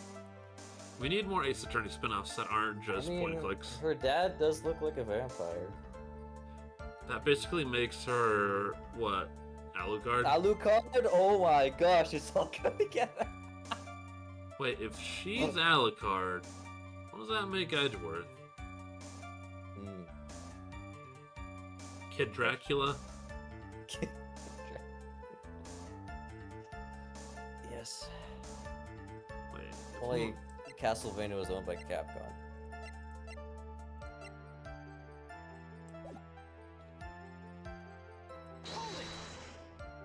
So, what do you mean by I took action? Like I already I told you. killed him. I was lying. Lying about everything in the court of law. And waiting to get close to the crime scene. Once that slimy one came out of Juan's room, I was going to capture her and teach her a good lesson. Something you youngins need. You were going to teach her a good lesson. Yeah. I was going to make her eat damaging beans of my ray gun. Like this. No, stop! Well, if there's that bad, the woman didn't come through the door that night. She doesn't... I don't think she can be taken... Like, that's libel? She just admitted to wanting to hurt another person. Damn. And nothing will come of it. Why by me? Wait. What? I'm a busy woman. The time with the kids is over. Secret information that no one else knows yet. That's true, then how do you know this secret information? Huh. Well, that's because I'm a pro. Yes, that's it. No, I know. It's a secret. Even if you drill a hole into my brain, you'll never find out. Oh, how we wish. How we wish. Press further. So, no one else is supposed to know the secret information, correct? If that's true, then why do you know this old bag? But why are you looking at me like that? Stop that. Witness? I hate to say it, but this isn't how you came to acquire secrets, isn't it? The investigative photographer, oh God, it feels good when I get it the first time. I'm always stressed presenting stuff, because the game sometimes just says, fuck you, even though you're like, you're on the right track. But anyway, that doesn't come out till later. Oh yes, I remember that mischievous girl. She reported that she had lost a certain note that she had handwritten herself. She reported such a thing? On that piece of paper, she had written down some of her outrageous impressions about the relationship between the victim and Miss Andrews. But what? Outrageous ideas, you say? No, no, no. I said impressions. Then everything written on this piece of paper is completely meaningless. Ah, that's it. That's the note. Ah. No, you see, this is something completely different. This is my taxi to some groceries to buy. Caught red-handed, thief. Then you were the one who took Miss Hart's note? You had her expensive camera. I'm a huge fan of Juan's, that's why. That's infamous puffy-haired whippersnapper. He's working with an evil on-guard. She said so herself. On guard. I'm his sidekick. She was so happy, smelling like the duck. I was only checking what she had written. Why'd the music stop? No one laughing. Edgy Boo, you believe me, don't you? It's only trying to help you out like evil I am. It's only one little piece of paper. I've never taken anything else before. Except time. Really? Should come with a supply of cheese to match your vintage wine. Enter the banger slanter. Well, it was only a piece of paper. I suppose we can overlook this just this once. I like how you combined the word slander and banter. Slanter, exactly. She looks like she's really sorry. Should I forgive her? Never. No. Never in this lifetime will I forgive this witch. If I let up on her now, she'll get away. I have to find some way to inflict the deafening blow of death to this prosecution. Witness, you said that the only thing you stole was that note. Is this correct? Stole? I don't feel this is more cheerful, you annoying brat. I saved this piece of paper from the terrible lonely trash can, that's all. You're lying, damn it, and I can prove it. Are you putting my credibility under scrutiny again? Soulbag. I don't believe that note is the only thing. Oh, I don't believe that note is the only thing you stole that night. Oh no, she's possessing Phoenix. That's so stupid. They make you present it for the note and then again for the camera. Like, it's the same piece of evidence. You'd be like, you stole a camera case, which has a camera in it, and the evidence. But... And then you stole the camera lens, and then the metal, and then the photos. And they sold them all for scrap. Miss Oldbag. That note was with a camera inside the case, wasn't it? A camera? What's that? Yesterday, Lotta Hart was raising a huge stink over a camera. She kept saying something like, my sweetie $160 camera disappeared on me. Why, witness? What is it, Gramps? If you have that note, then the only logical thing is that you have the camera too. Yeah, looks like you found me out again, Sonny. Is that camera you're looking for? Ah, that's... What? Even though it looked like the I'm still thirsty now. Let's leave meals like you. I fell in love and borrow things from people. I think your definition of borrow is a little off. I saw that woman's business card. That's what I noticed. It said, slime bag celebrity photographer extraordinaire. When I saw that, I had to know what sort of pictures she's taking. Professional security guard, it's my business to know things things. Bailiff! Check this camera's photos, hurry! We must examine them at once! And let me guess, the photos have damning evidence on us. Well, Mr. Edgeworth, what do we have? There's only one photo that seems to be relevant to this case. Please present it to the court. This is the Nickel Samurai. See, I told you. That's the guy I saw. This proves that the witness was not lying earlier about this matter, but she was lying about literally everything else. So that means the picture's also a figment of her imagination and dismissible in a court of law. Not guilty. What does this all mean, Mr. Edgeworth? This photo by itself does not prove that the person is the defendant. However, in his own confession, Mr. Ongod clearly stated that at the time of the murder, he was still in his Nickel Samurai costume. If that is the case, then this Nickel Samurai is... the defendant. How did it come to this? I think this brings us to the end. We've examined every piece of evidence thoroughly. Final comments, Mr. Wright? The court will consider them before we close. Do you agree that this photo is decisive evidence against your client? So it really is decisive, then we're done for. If there is an objection here and blow it, then I would put Maya's life in jeopardy. But we already know Maya escaped, so if we fuck up, then it's fine. Yeah, definitely. Save. Fine, I'll save.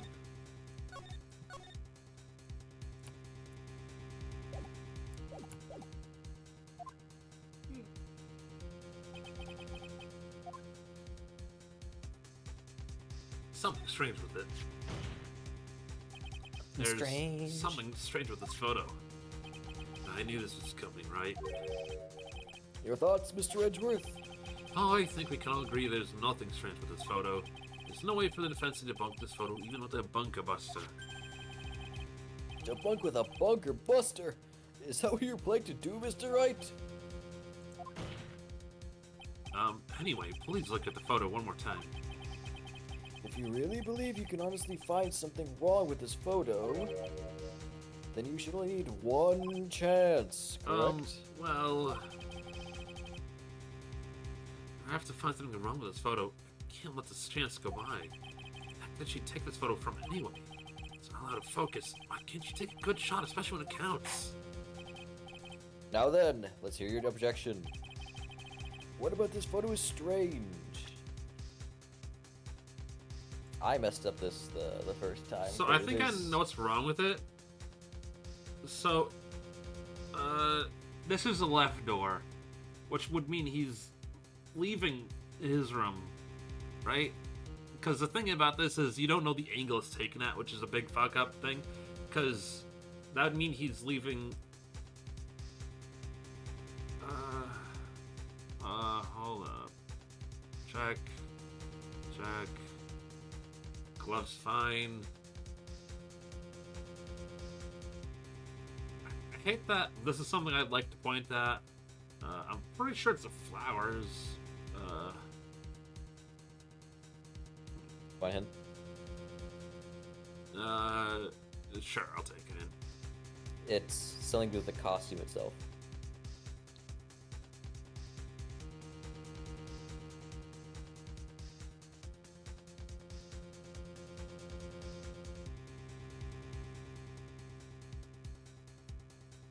That's normal.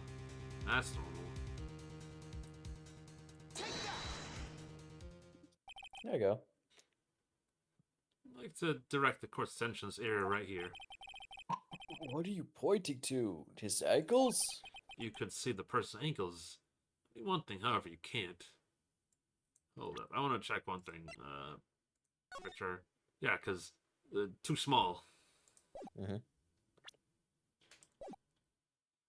Which is really mean, because that just means, like, you have been paying attention to that one picture they gave you 10 times ago, and they only showed you, and every time you looked at the nickel samurai is always out of focus of the part that you would... whatever. Yes. And what does that mean? Are you short-shaming Phoenix Wright? Yes, the costume person in this photo could never have been Mr. On Guard. What is the meaning of this?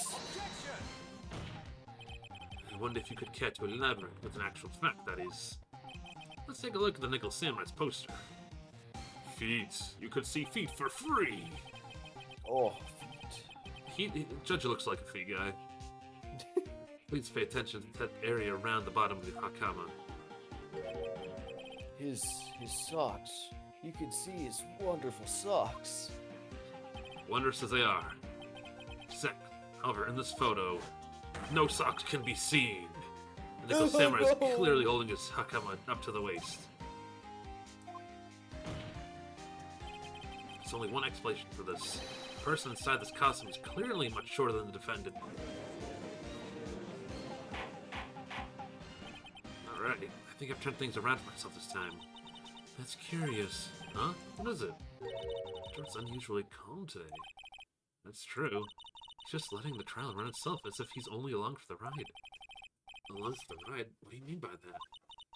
I can only guess that perhaps he doesn't feel under attack at all. If he doesn't feel under attack, then I haven't damaged his case at all? Mr. Edgeworth, where does this leave us?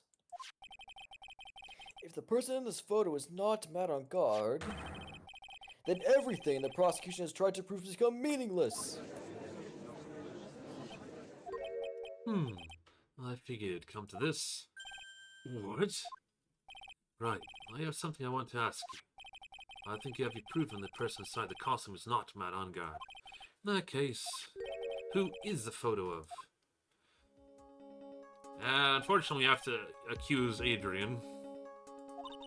Don't stress out over this, Phoenix. It's very simple. You should be focused on an Edgeworth's attitude, don't you think? Yeah, why is he so calm? Mr. Wright, let's hear your thoughts. Who is this person in this photograph? It was Maya. It was old. It was Old Bag. I wish. Can we just? She killed we got that. Sucked his blood. We just get the good ending by sending her to jail.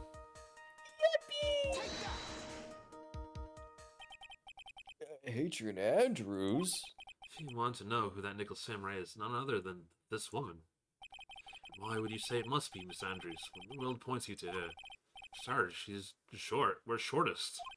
We don't like short people in this house. Oh, so short people must be the killer. Uh-huh, I agree.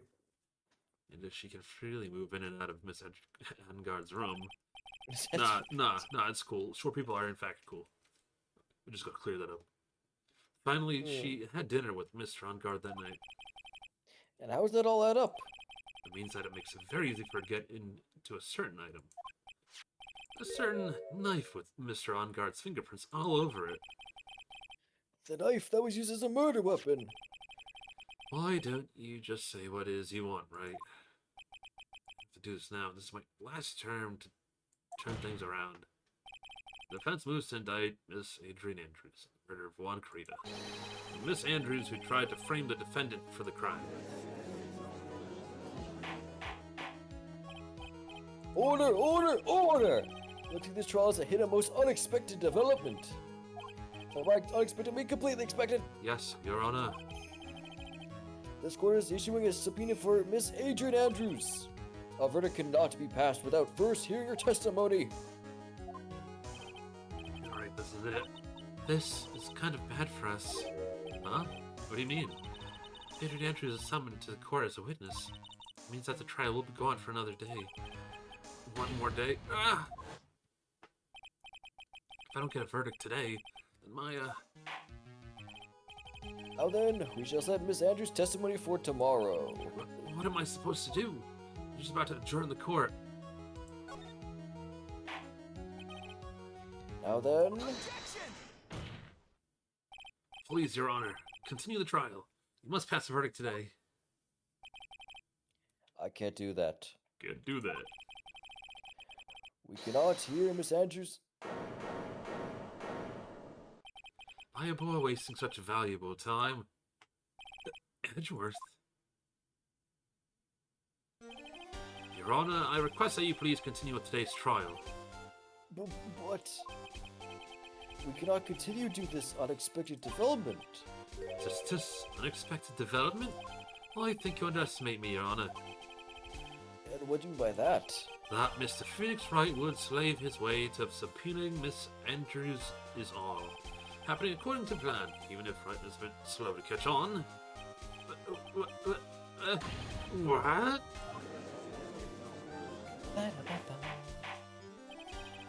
What is the meaning of your statement, Mr. Edgeworth? Miss Adrian Andrews is currently waiting in the prosecution's lobby. She is the next witness. Everything was planned out in advance by that man?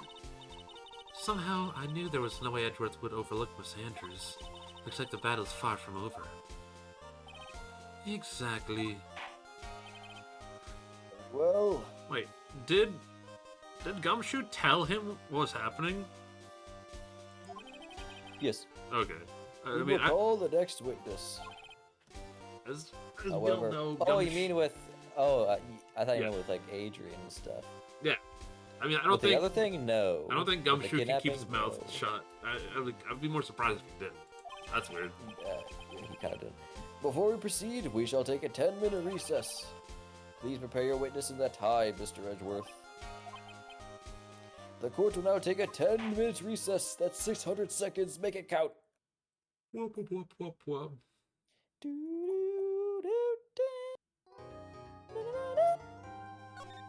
Save.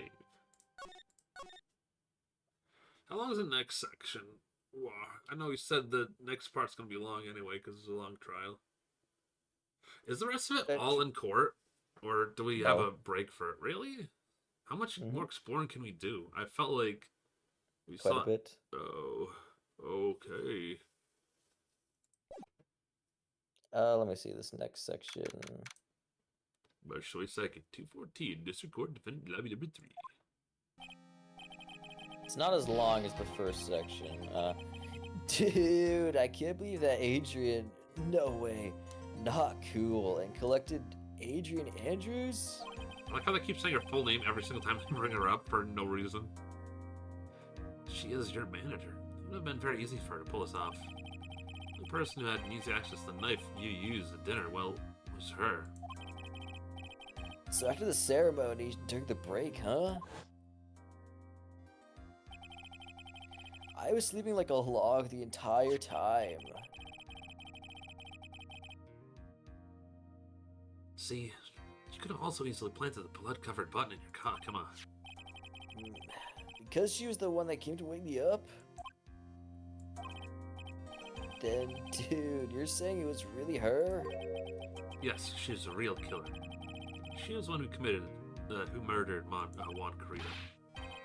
Why? I thought she was buds with Juan. She has her own agenda. Her own agenda? What are you talking about? I'm sure you'll see by the time this trial's over. Be alright. Get your acquittal by the end of today. Give me a verdict like that's refreshing like a spring breeze, okay, Mr. Lawyer Dude? Phoenix, you think her motive is related to Celeste Impact's missing suicide note, right? Yes. Miss Andrews is dependent on Miss Impact's as her strength and reason to live. I love how this dude has got his like chewing stick no matter what at all times. It's like, He's oh, always with that straw. but You know, he looks 20-ish in that picture, just not in his like photo. as do most mugshots, honestly. The Miss Impact suddenly killed herself. Sounds like she left a suicide note and the person thought to have hidden it is Juan Carita, the victim of this murder. And that's why I think that Miss Andrews got close to Mr. Carita. And all that to get the suicide note back. That sounds plausible. But one thing bothers me. What? Who was it that first told us about the relationship? Better stated, Miss Andrews' dependency issues with regards to Miss Impacts. It was Edgeworth. It looks like he's still the one in command of this ship. Don't let your guard down yet. I figured, I hate that Mia's here, but pretty much every single time she appears, she's really not actually helpful. She just kind of tells us a fact, or is just bouncing back to Nick what he already knows. She's better in the third game. She's really good. Okay, so this segment, from what I remember, is like about as long as the last one. Okay, that's not too bad. Court will now reconvene. Now then, Mr. Edgeworth, if you please. Well, I don't have to voice freaking grannies. That'll take less of a toll. Prosecution calls a witness subpoenaed by this court. Miss Adrian Andrews, the person who discovered the crime in Mr. Juan Carita's room. What is your occupation? I'm the manager of the defendant in this case, Mr. Matt On Guard. I see. Now then. Before we begin, Your Honor, I have one request. Oh, yeah, sure. What is it? I'm sure everyone in this room is wondering the same thing, and would love to find out more about my relationship with the victim. After all, it was a topic of a certain weekly magazine recently. No, I have no idea what you mean. I've never even heard of Gossipland. If the judge was ever a prosecution witness, he'd do all my work for me. Anyway, I was wondering if you could please tell us about your relation with the victim. Yes, I was seeing Mr. Carita. I was also aware of the rivalry that existed between Matt and Juan. But this was a private matter between Juan and myself. So it was a fry and bait matter. Or was that bait and fry? It reminds me of fishing. But I didn't kill him. No one is accusing you of that. I think there's someone who would beg to differ. I think we all understand your relationship with the victim now, Miss Andrews. Very well then, witness. Please testify to the court about what happened when you discovered the murder that had taken place. When I found the body. It was time for the show to start, so I went to get Matt from his room. After that, I went to Juan's room. In there was his dead body. I was in shock. What I saw was naturally the exact same scene as a crime scene photo. I felt as though I was about to faint, so I poured myself a glass of juice. Strange. You poured yourself a glass of juice. Yes, sadly I didn't remember not to touch things at the scene of the crime. I disturbed the crime scene by moving this one thing. And that is when the fingerprints were on the glass wine were made, Your Honor. I see. Well, Mr. Wright, you may cross-examine the witness. Phoenix. She is one cool and collected customer, and she has the brains to match. Yeah, I know. Or to catch a person like her, you have to avoid head-on confrontations. You should disrupt her pacing. Disrupt her pacing? She's a type of woman who is easily thrown off by things inconsistent with her thinking. So you have to attack when she least expects it. The instant you let up on your offense is the instant this trial is over, understand? Yeah.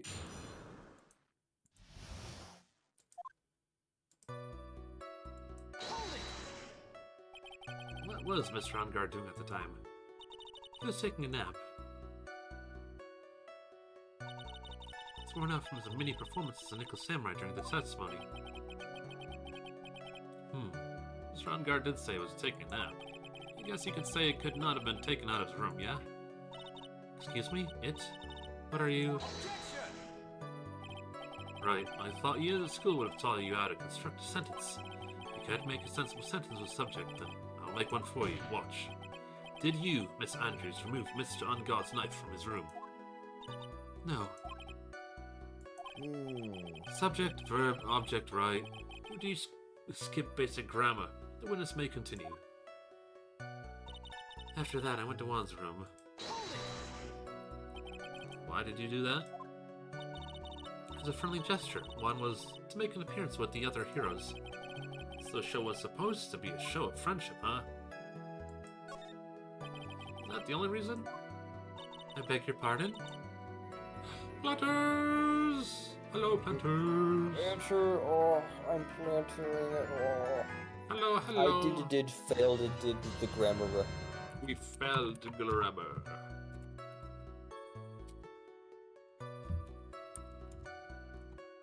Hello, hello. How was the rest of the stream? How was doodling? How was drawing? Hey, we were out. Hey, Axiom, clowns was last case. Get it right. Yeah. We don't have clowns in this case. I'm a clown. Listen, I've only recently got over my fear of clowns. Thank you very much. And all the clowns I hang out with are cool anyway. Anyway. How many clowns do you hang out with? There's one. Yeah, but I follow other clowns now.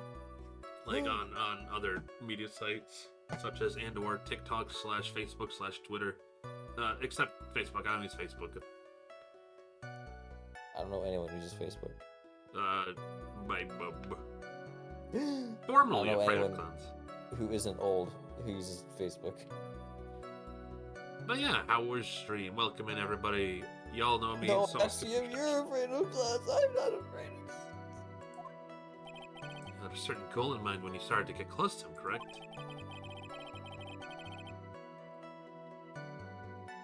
Finished. Oh no break wrist. Take a break for your wrist. Wrist swatch, swish wash. Say wrist watch 5 times fast. Don't really. So perhaps you had more of a personal matter to discuss with the victim? Sorry, but I didn't have any such intentions in mind at the time. I can't get her to talk without a strong piece of evidence, I guess. May we continue now? What did he say when you got into his room? There was a dead body. I was in shock. Shh. Ah, caught him with the Tims. You were in shock? What, was I not supposed to be? Andrews is a very calculating person. Despite how close they were, I doubt she had a romantic feelings for Mr. Kariba. Anyone randomly stumbling upon a dead body would be in shock. You can't be serious to expect that young beauty like her to... Oh, young beauty. Young beauty, you say? I guess Nick's got some competition. To not be shocked. Objection! Now, young beauty? Judge, like, I ship these two dudes together. There's to be no other sources of contention for their romance. Objection sustained. So I don't think the beauty has anything to do with the shock or not. I see. Young beauty, huh? Oh my god, that is a beautifully cursed emo propane. I hate it in the best way. What is it? It's Donkey Kong. Oh. He looks like he's high out of his mind. Oh, banana. Oh, those are some good banana.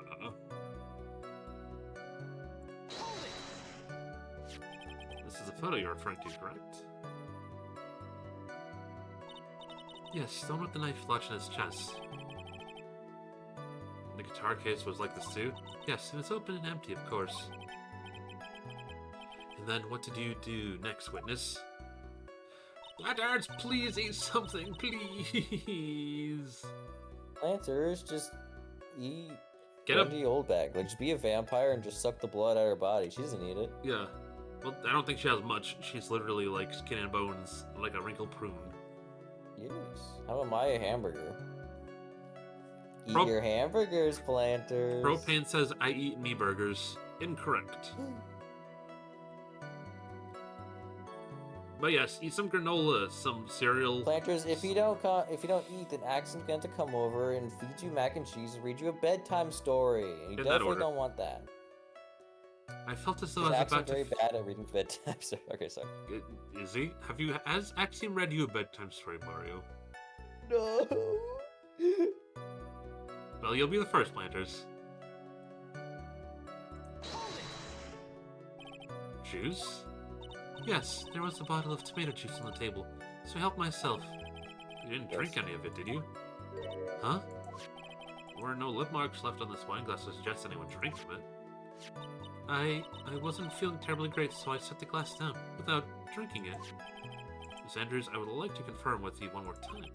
You discovered the dead body of Juan Creta. You were in great shock. That's when you poured yourself a glass of juice, correct? And what of it? My mind was really a complete blank at the time. I was complete blank? I didn't think that was possible for you. Aren't you rude today? I was so dazed that I made one careless mistake. That one thing. What one thing?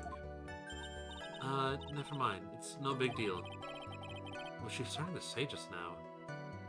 Yeah, I'm tired of fingerprints always being used to find the murder. Let's get lip prints for once. Oh my gosh. It's like, oh, they have... What? Whose are these? It's Gumshoes? Gumshoes, why are you drinking the juice? He's trying to eat them. He's so hungry. I actually had an idea once for just like a murder weapon. It's like a really sharp pretzel or something, and then they hide it by eating it.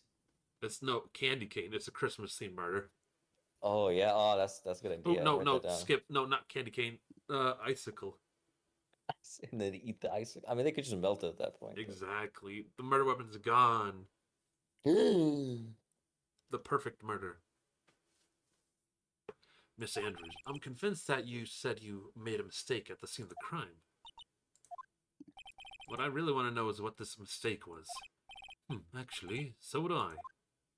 I'm sorry, it's just, it's kind of embarrassing.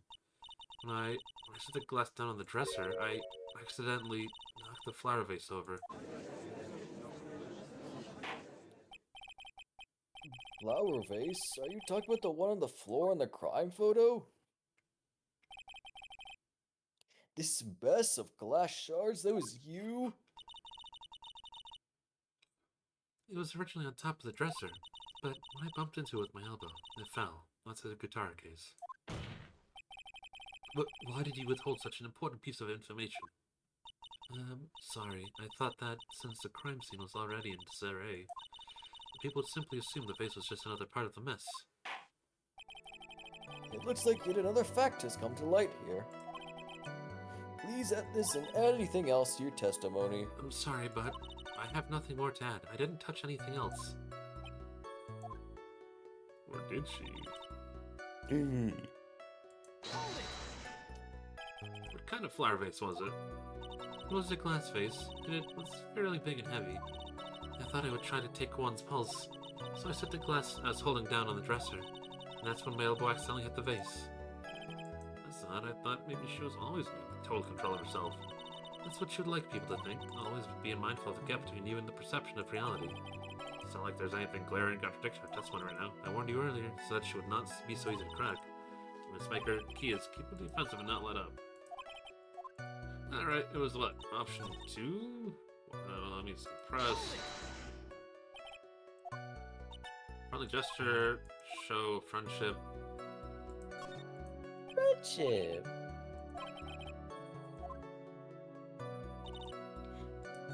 Alright. Save.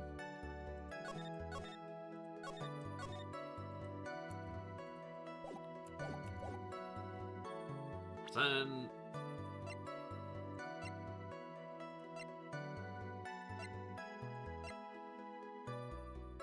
Is it too early to start presenting this, or...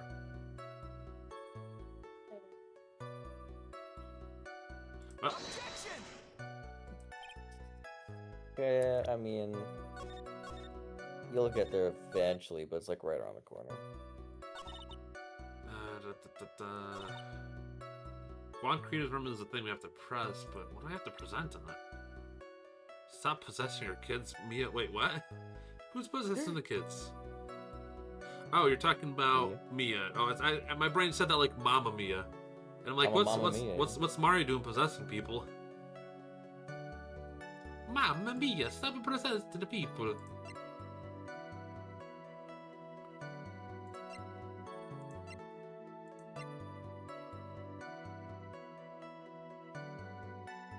Empty, there's water, but only on top of the lid. Bears Kratos' fingerprints.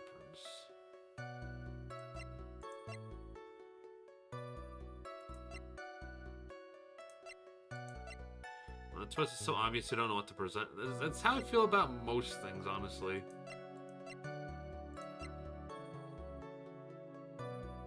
Also, why is the knife? Get the knife out of here. I'm sick of seeing this piece of murder evidence.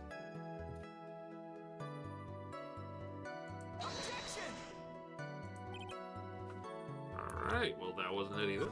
Moving on. Alright, Mario, give me a hint, or else I'm gonna keep hammering nails. Okay. Mario said I'm gonna keep hammering nails. So... you press, like, on the statement. Yeah. Can you go up to all the statements real quick? All statements? Like, go to the last statement, basically. She was the one who knocked her a flower vase, or it fell into the guitar case. Oh, doesn't want me to present the guitar case. Objection! Really? Stupid. Justified that you're not... Like, that's like... I don't really think that was, like, relevant. There's a reason why you have to present it. You'll see.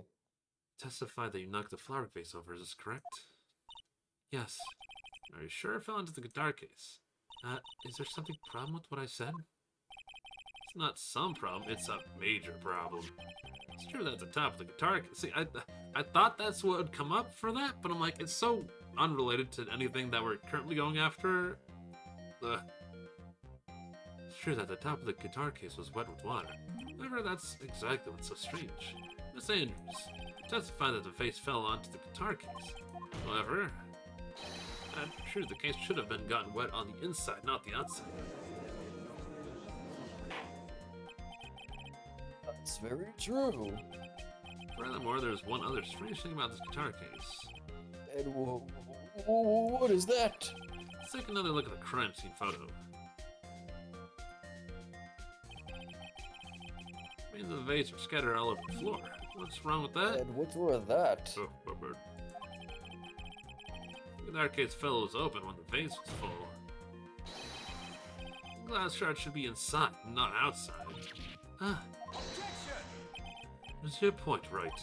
That the case was closed at the time the vase was knocked over. Is that all? No. In fact, what Miss Andrews testified to, she said that other than the vase, she didn't touch anything else.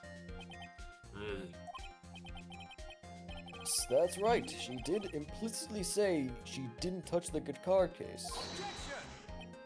But this is the whole matter with the guitar case is a dead end. The bright red guitar was found at the studio. It has no bearing on this case at all. We said there had to be something that was in it. It still might be, just not the guitar. That very well be, however. The guitar case does seem to have no revelation to the case, doesn't it? It seems that there's no revelation to the case. Well, Mr. Wright, do you think we need to hear more details about the guitar? Make her testify. The empty guitar case. There's nothing rocking about that. I believe it's a crucial piece of the puzzle. I can't believe anyone would reach for straws like this, but it is you. I can't believe I'm doing this either. Alright, I'll follow along for now. Miss Andrews, please testify to the court about the guitar case. Yes, Your Honor. The guitar case. The court case. Yay. I don't remember too clearly because I was so dazed. I suppose I must have opened the guitar case after I knocked over the vase. It's not a big deal though, right? The case was empty after all. That's why I opened the case. Even I don't know. Strange, isn't it? It looks like this really was an important detail. This wastefulness is such a familiar feeling by now that it's almost comforting. Anyway, I'll just go ahead and start the cross-examination. No. Using anyway to change the topic. Convenient escape for a weak man. That's your boyfriend. Don't talk to him like that. They just don't know it yet. Praise! Alright, your testimony now. You said you remember those events clear. Did you remember those events clear in your mind? Well, you see...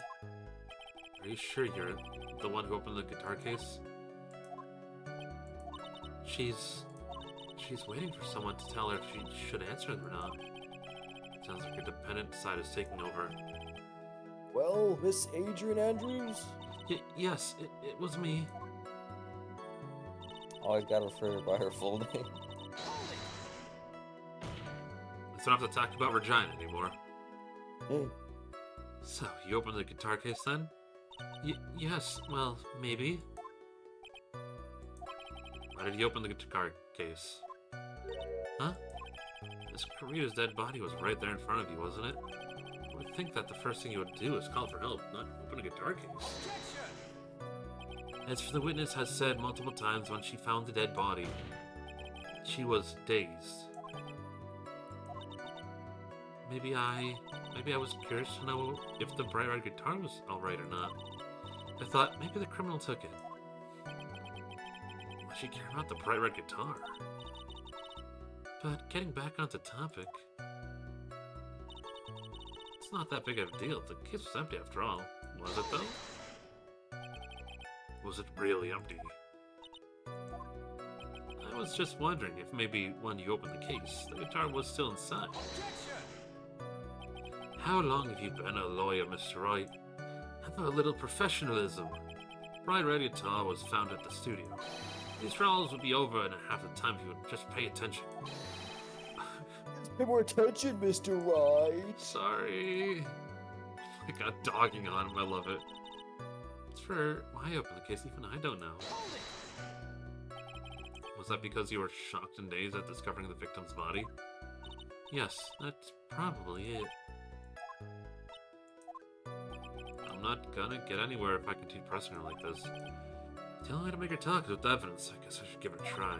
Come on, Phoenix. Can't afford to let her up now. There's plenty of letting up, but she's at her weakest now, so it's our chance. Yeah, get a weapon hit her with. I'm sure weapon is hiding somewhere in the court record to be found. Now we can use the thing, right? Oh, hee hee hee hee hee hee.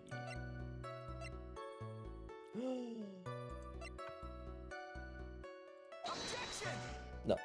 I don't think anything has That's so anything to do logical. with that. Boobies, boobies, stinky, rabble, frabble.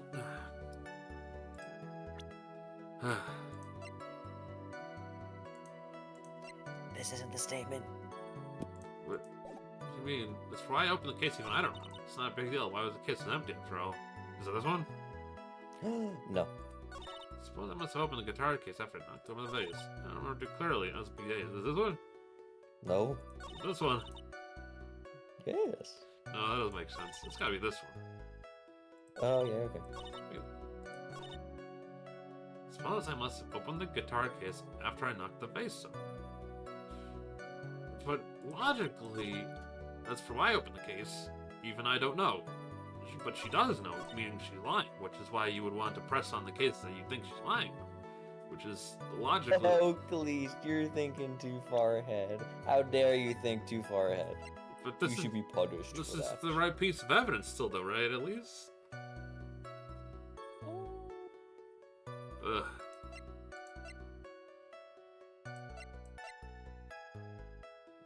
It's...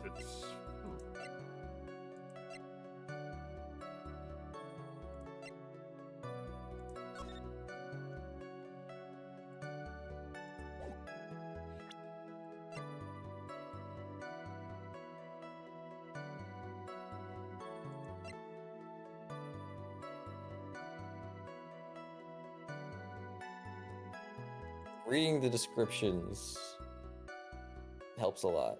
You just gotta like think about it. Unlike ground cleaner was it is so night hidden. It enters Dr. Celeste and back to suicide.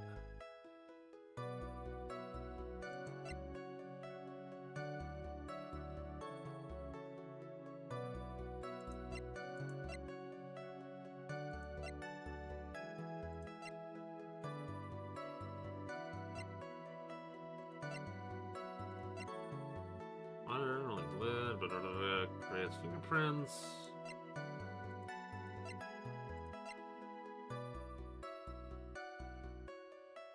Cause you think, okay, suppose I must, okay, if I'm thinking too far ahead, I suppose I must have opened the guitar case after I knocked her face. Yes. If I'm looking for the suicide note, okay, there's like a physical. You're not like trying to prove why she's doing it right now. You're trying to prove what that contradicts.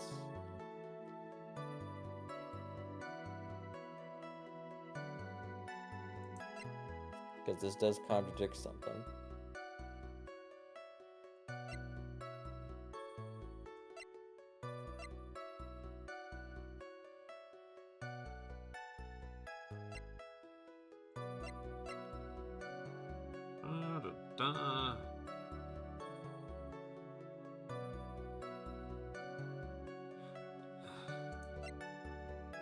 It's not the knife again, is it? No.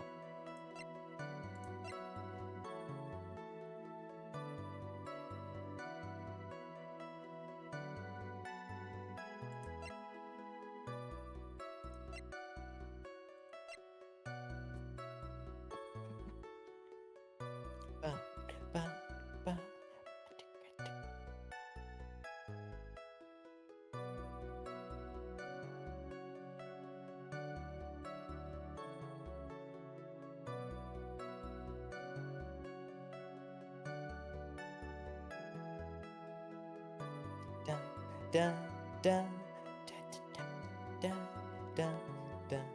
You want another hint? Yes. It's on the first page of evidence.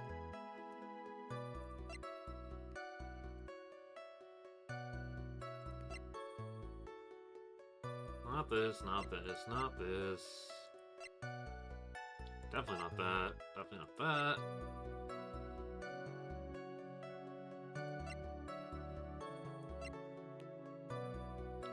Barry, can you draw a hint art next time? That costs picarats. You know what? We're already this far. I don't care. Save. Save. When in doubt, random bullshit out. Yes. That doesn't make sense, but let's roll with it. Actually, it does. Well, you probably... There's no way you're the one who opened the guitar case. Oh, because his fingerprints. Yes. I mean, I guess it's such a non-factual thing that you wouldn't really chase it, but it, like, makes sense. It's elementary, my dear Watson. Because the only fingerprints on this guitar case are those of the victim. Ah. She got the bell-bottom jeans. What is it, Miss Andrews, if that even is your real name? You shouldn't assume that I must have left fingerprints because I touched the case. What do you mean? What if I were to tell you that I was wearing gloves? See, that's what I was thinking. I'm like, if she was in costume, which is coming into place. Gloves? But why would you be wearing gloves at that time? It was the night of the award ceremony, so of course I dressed up for the occasion. Yes, I remember. I was almost sure I was wearing a pair of thin gloves. I see. She can't say that because she has her glass. I'm really doing this. Well, Mr. Wright, it seems That's that the strange. witness was wearing gloves and nothing is wrong. Wearing gloves. Isn't that a little strange? Why is that strange? Do you have something that would prove I was not wearing... Yes, we're really doing this shit. I hate when it does... It's like, yes. You have your proof right here. It's the wine glass. The wine glass? I have fingerprints all over it. Silly. Ah, You took your gloves off and you poured yourself a little juice. Wouldn't you think it was just a little strange? Then you put your gloves back on, just open the guitar case. Her glasses exploded and she has another pair. And then she puts on another one. You know, she doesn't really look that... It's weird that they say she's short, but her sprite behind the thing is as tall as anyone she's supposed to be else. short. Order, order, order! Looks like you hit the nail on the head this time after firing 82 nails at the dartboard. What do you mean? I believe the guitar case plays a very important role here. It's just an empty case. I wonder if it really was empty, though. But the guitar, the bright red guitar was at the studio. Phoenix, drop all your presumptions. What was in the guitar case was not the bright red guitar. You don't mean it was a bright white guitar? Wait, that's not right either. I admit that it'd be unnatural for someone to do that.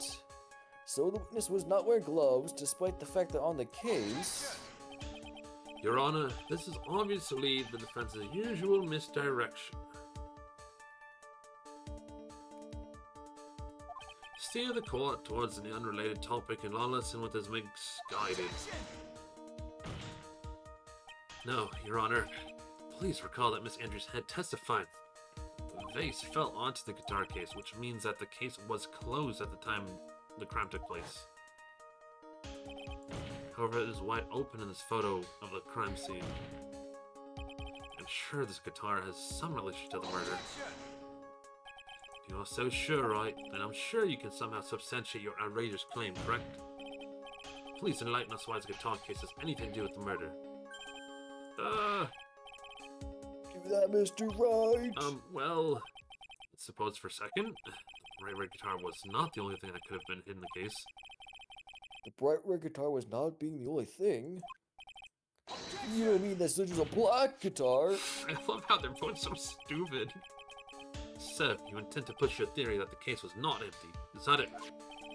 Don't say something I didn't intend to prove. Deflate that head of yours. You haven't proven anything yet. Now then, let's have at it. What was inside that case at the time of the murder? Body.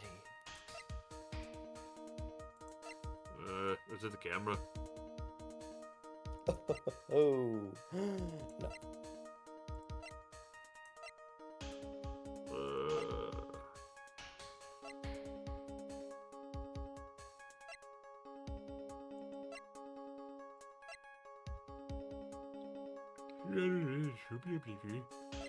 This one stumped me the first time playing too.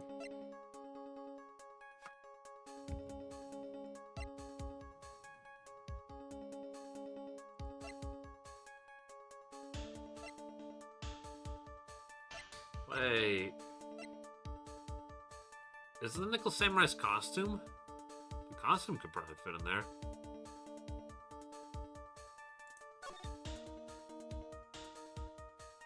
That allow her to go in and then come out. Maybe. That makes too much sense. I was just snooping up at work. This is a photograph. Yes, but what's important is what's in that picture, Your Highness. In this picture. And thank you for calling me Highness. Oh yeah, anytime, boss. Doesn't take a genius to see what I mean. What I'm proposing is... Inside the guitar case was a Nickel Samurai, the hero's very own costume. But what? Mr. Wright, explain yourself. Right, are you saying the witness opened the guitar case to take out a costume? What insane point would there be to have doing something like that? An insane point would be to wear the costume, of course. But Andrews puts it on to hide her identity so she could make her escape. After all, you couldn't let anyone see you leave, could you, Miss Andrews? I refuse to accept your theory. Do you have anything to support such a preposterous idea? Just outside the door was an investigative photographer starving for a big scoop. In the end, she managed to get this shot, correct? You mean this photo? I'm surprised they didn't make us show this photo off as a piece of evidence 3 more times, actually. Order! It looks like we've wandered into quite another mess again, haven't we? Nice job, Phoenix. Well, you know my strategy. Speak first, think later. So the real murderer was hiding inside a costume. But wait a second, Your Honor. Nickel Samurai's costume would have been at Mr. Matt's non-guards. Why would something of the defendants be in the victim's room? Inside the guitar case of all places. True, that is a little baffling. Mr. Wright, the court would like to hear your thoughts. Mario, why does it sound like you're dying? What was this Nick? I am dying. What was the carcass? There's a spare costume? Yes. The guard did not take his costume off during the break period. In that case, the costume we're talking about is a spare one. What? Then are you saying that on the night of the murder, there were two Nickel Samurai costumes at the Gatewater Hotel? Yes, that's exactly what I'm saying. And how do you explain the costume that was inside the guitar case? I mean, the victim himself had brought the spare to the ceremony on purpose. But why? The victim, Mr. Kurita, was the Jamin ninja. Why would he secretly bring the Nickel Samurai spare costume with him? What could be the reason behind such a peculiar act? Therein lies the sticking point. But what are you mumbling to yourself about now? Have you just been rambling this time without any sense of inner monologue? Huh? No, I just... Mr. Wright, please explain yourself. Why do you think the victim had the Nickel Samurai spare costume? Phoenix, are you sure you can explain this one? Think carefully before you answer. And then answer with gusto. I believe in you. Alright, this is what I think. The victim brought the Nickel Samurai spare costume to the hotel was... The Nickel Samurai has confessed something at the post. Yeah. Yay, it's finally! I can use this. What is this? I've been waiting to use this for days. It's been 10,000 years. It's how old the judge is. How old Wendy Oldbag is. Somehow even older. On the night of the murder after the stage show, the Nickel Samurai was going to hold a special press conference. A press conference? A press conference. A press conference? Yes, the Nickel Samurai was supposed to confess something at this conference. I heard about this as well. For once, you're not making something up, right?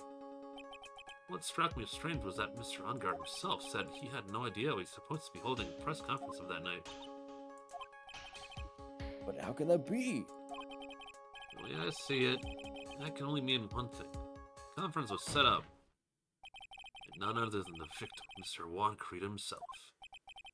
The victim? Yes. Spare Nickel Samurai costume was prepared for that very conference. Mr. Kurita is gonna hold a press conference as the Nickel Samurai. He was going to dress up as the Nickel Samurai and hold a conference? But why would the victim do such a thing? That's something I don't quite know yet. However, I am concerned with right now is what he intended to reveal at that conference. Nickel Samurai is going to confess something. By confess, I believe he was going to reveal something about himself. Which means that Juan Kurita was posing as a Nickel Samurai. He's going to speak about Matt Ungard. Yes, I guess that is what that would mean. But if that's the case, that's not a confession, but a public disclosure. Miss Andrews? I can see why you're pros at what you do. Pardon me? Yes, just as you say, the press conference was set up by Juan. Miss Andrews, please offer us an explanation for this. I was the one he asked to help set it up. And the person who he prepared the second costume for him, that was also me. You? Juan had bet everything on the Gem Ninja this year, and if he lost the Grand Prix, he's going to make sure Matt was going down with him. That's kind of what happened. That's what he thought anyway. he was going to ruin him, huh? It looked like somehow Juan had his hands in a secret so powerful that would destroy Matt's acting career had it been revealed. What?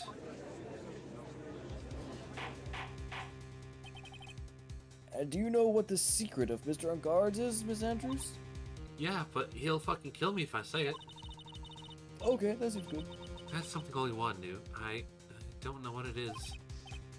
Ah, I see. I've probably been coming off quite suspicious to everyone. That's to be expected. I've been trying to protect Matt after all. Protect Matt on guard? And yet again, another strange bit of truth comes to light, it seems. Miss Andrews, if you could, please tell us the truth about your behavior. Yes, Your Honor. I understand. Protecting Matt. From the moment I saw the crime scene, I had a feeling that Matt was a murderer. Matt had to kill Juan no matter what. And he didn't have the alibi for what he was doing at the time of the murder. My thoughts were confirmed by the evidence, of course. The button and the knife. But I'm Matt's manager, so I felt that I had to protect him.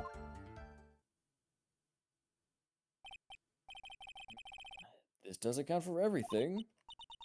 Well, I am the logical type. We're finally seeing her true self. She's more nervous and I'm scared rabid. If the defense can find no fault with this testimony, I'm ready to make a ruling. Please keep that in mind as you cross-examine, Mr. Wright. Looks like somehow everything has swung to the opposite end of the scale again. That just means I have to put my weight into this and turn the logic upside down. Protecting Matt. Protecting Matt. Great. Do you say that your intuition speaking to you? Don't confuse my methods for reasoning with your own. If you want to prove that someone did something, you need more. 3 things. 3 things? Motive? Silk hat, white roses. Let's say it together. A motive, an opportunity, and finally, evidence. It's to commit a crime. If you think of these 3 things through, the answer becomes quite clear. You should have already known that Phoenix. Didn't teach that in school, at least not from what I remember. How did he graduate? How did he fucking graduate? May I continue now? It's a genuine question, actually. How? He had to cheat, or Nepo baby shit. I don't know. He just looked at he just copied off Edgeworth's paper. I don't graduated 5 years before him though. Yeah, I know, but he just time traveled. So you knew that. Or maybe he was just held. Not the most outrageous thing, considering how much they fake time travel in Ace Attorney 3, but then actual time travel happens in Ace Attorney 3. So I'm weird things. There's spirit mediums and shit. I don't know. Magic's real in this universe.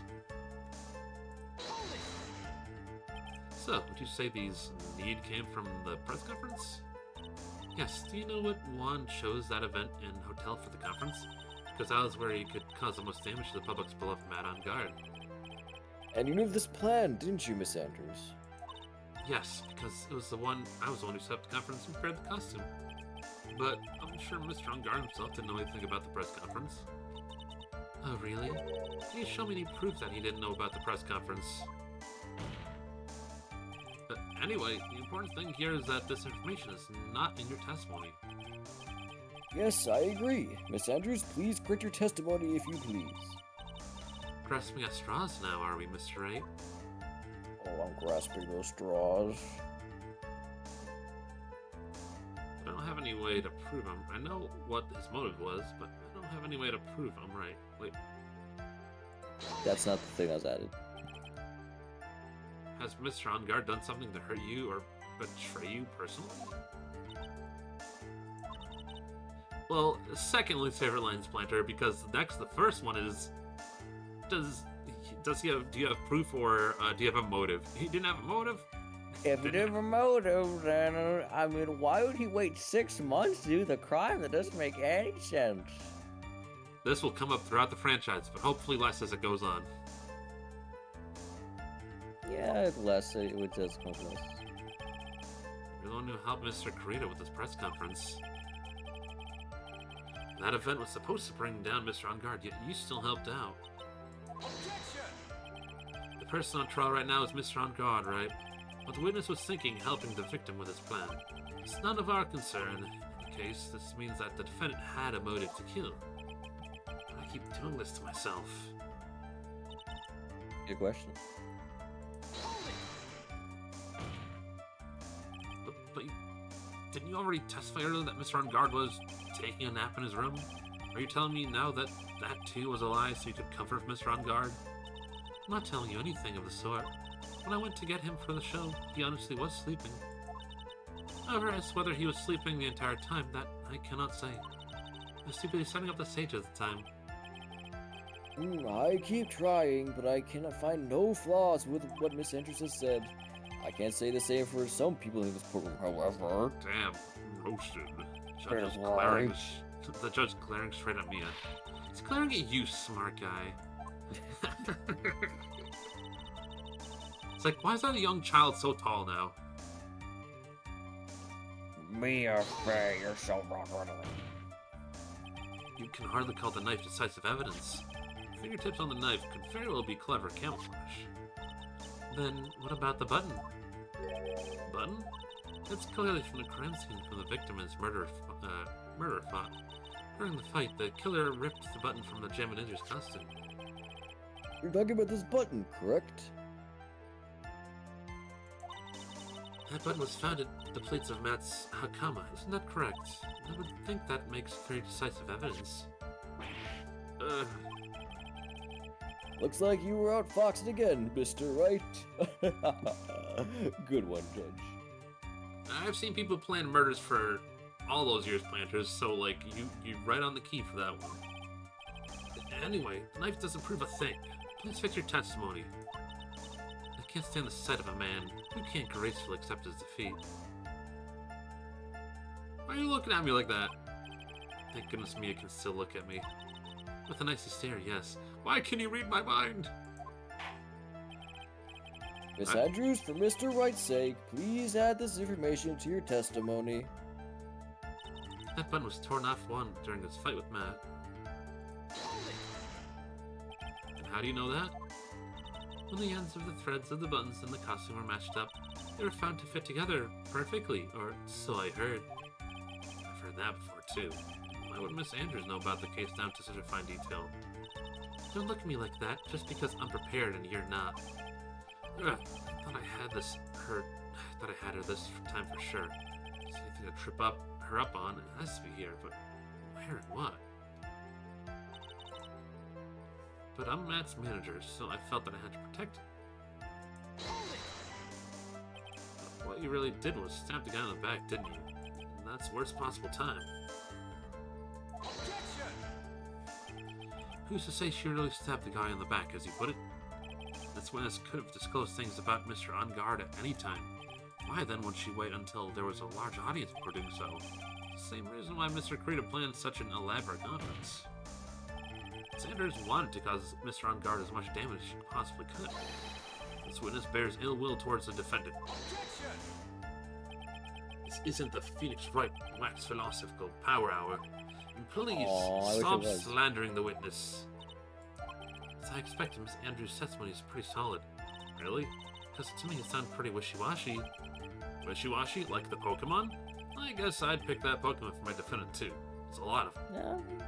Yeah, it's a decent Pokemon. You should know this by now, but you'll need strong decisive evidence to make your talk. Got it, Chief. I'm gonna pin you down this time, Miss Andrews. Oh my. Yeah, stop slandering the witness. How about you slander her? Ayo. Some banter and slander, baby.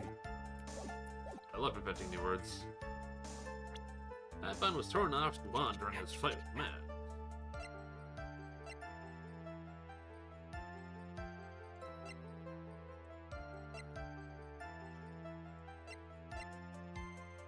That button was torn off wand during his fight with Matt. Do we... Because that's when he said to press on. You know that? The ends of threads. Never found a fit, so she heard. Why did Miss Andrews know about this case in such fine detail? Add the tune, and if there's anything tripped up on it, be here. Where and what? Well, where would be here? What would be...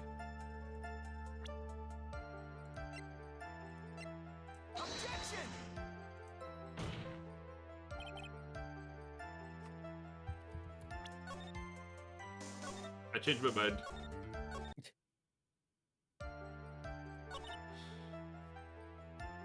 A match manager, so I felt I had to protect him, but she protected him by betraying him. I don't get it. I'm confused.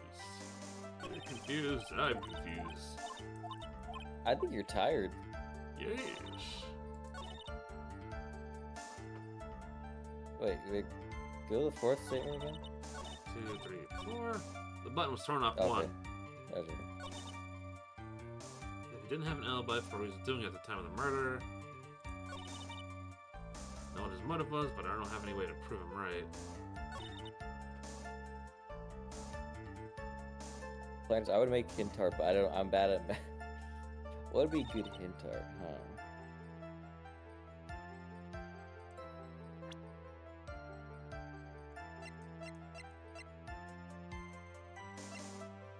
I assume that button is... No, I don't know what his motive was. I don't have any way to prove him right.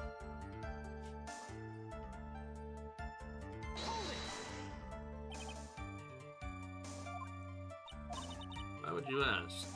You were the one who helped Mr. Krita with the press conference. That event was supposed to bring down Mr. Ongar, and you slopped out.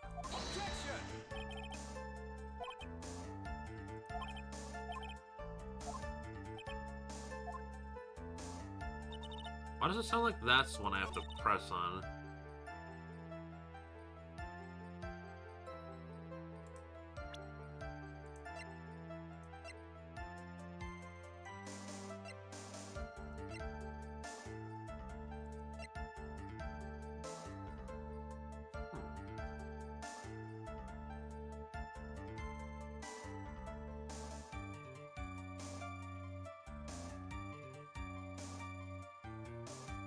Da, da, da, da, da, da.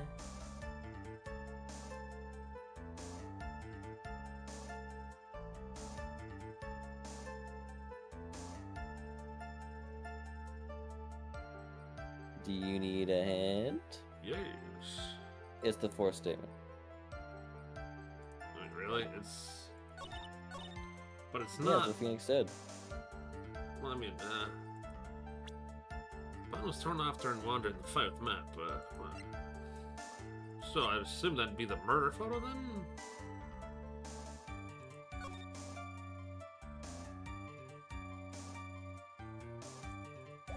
Make sure you always read the descriptions. Strangled with a scarf, stabbed with a knife.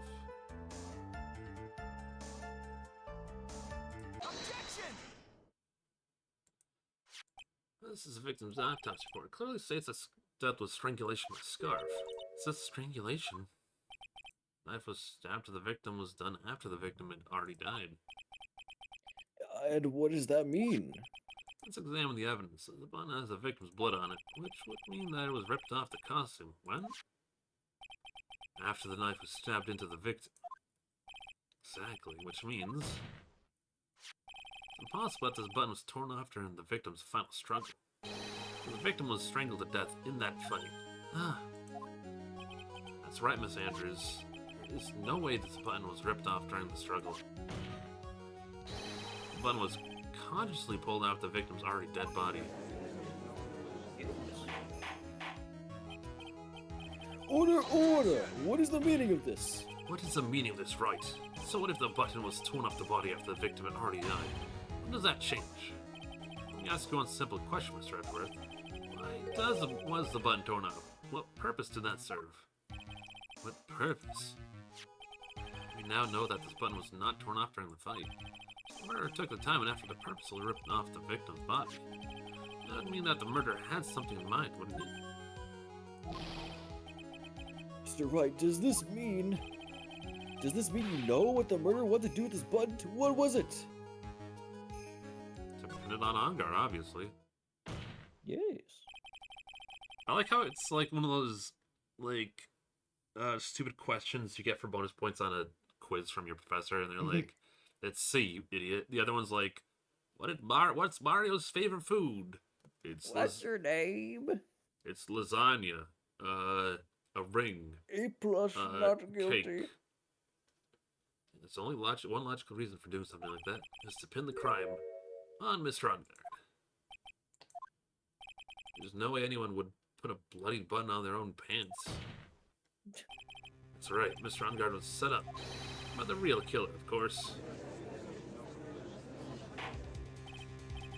And the real murderer is... Well, Mr. White, who in the world is the real killer, then? Finally, I can't believe I managed to bring this trial all the way to this point. Phoenix, you can't let your guard down yet, not until the very end.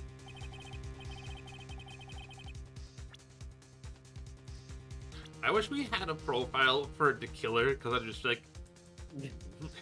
The killer is the killer. The killer is Miss Oldbag. Yes, please let us put her away forever. I don't want to, but we have to say it's her.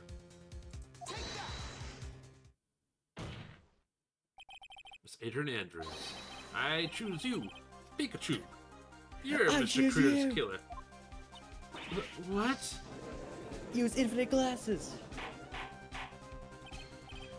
Order, order, order, Mr. Wright! This is a very grave matter. Do you have any evidence that supports your charge? Any evidence? All the evidence points to Miss Andrews. But how preposterous. You can't stick any of this on me. I can't, can I? Why do you care to test me? Then what about this knife?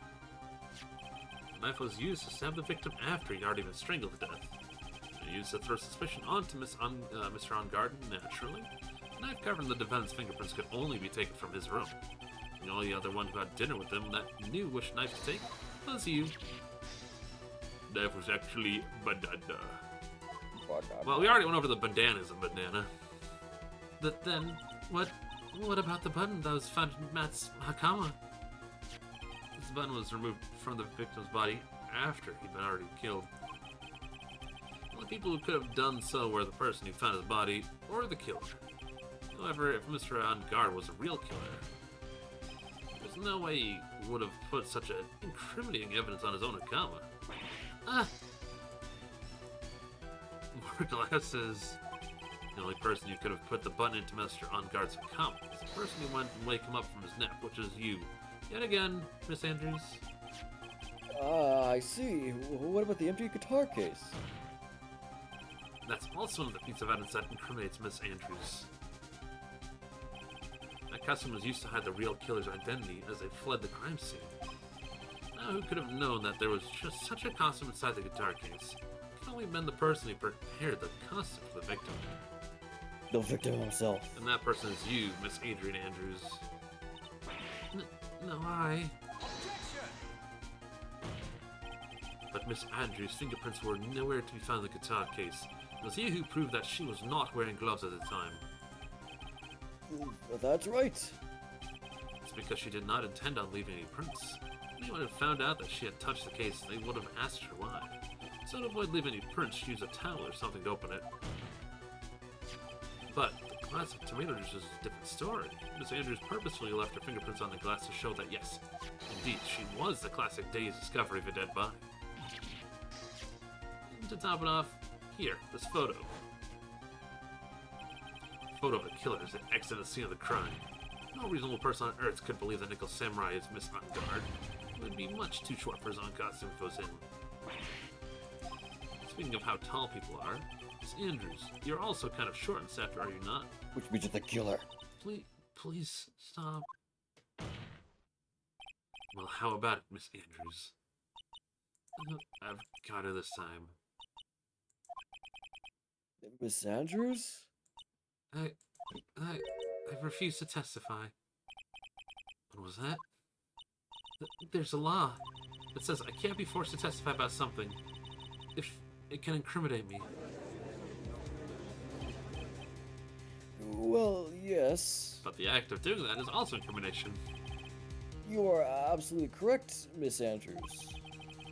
The law does provide us with a way to avoid self-incrimination by allowing a witness to not testify if the testimony could cause damage to themselves.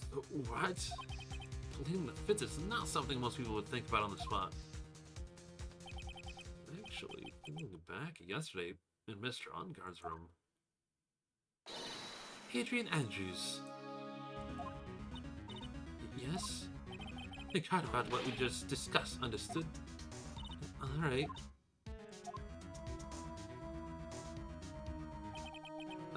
America adjacent, Blanders. America, it's Japan-California. Japan-California. Well, technically this is Japan. Not America. California. Japan-California. That's it. Eat your burgers, Sapporo. Eat your hamburgers, Maya. That's when Francisca planted this idea in her head. She must have told Miss Andrews not to testify if things look bad. You did a pretty good job proving everything up to this point, Phoenix. But there's still one thing you haven't done. Something I haven't done? What's wrong, right? Why are you finished already? Run out of evidence. What is so humorous, Mr. Edgeworth? I'm sure you realize this as well, Your Honor. But everything the good lawyer here has proven up to this point is meaningless. What? Everything you have proven is circumstantial. Circumstantial? Yes, circumstantial. You have yet to provide a single piece of definitive proof. Proof that Miss Andrews did in fact harbor a wish to murder Mr. Corito.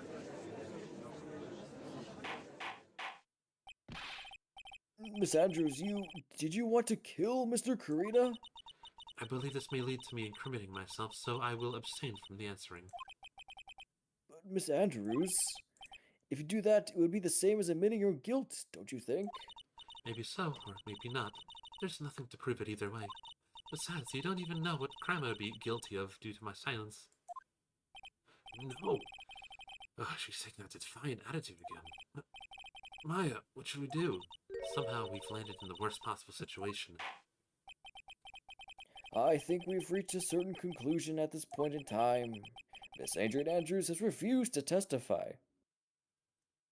Well, you see, in Ace Attorney land, Planters, we have to prove that our client is not guilty, but also innocent, and that the other person is also guilty.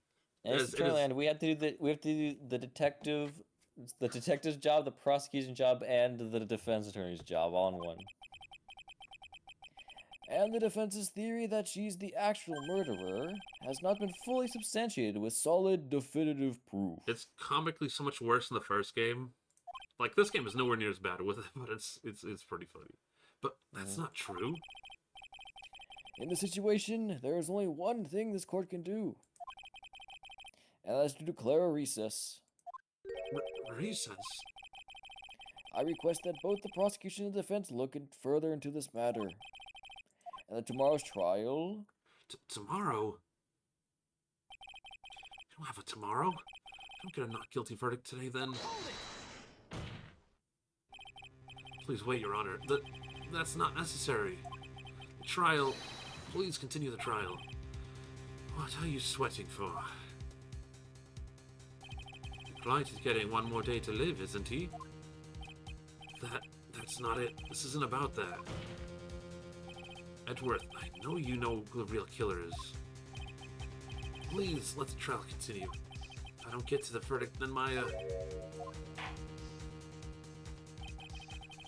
But it's impossible to continue as long as the witness refuses to testify. Now then, this court is...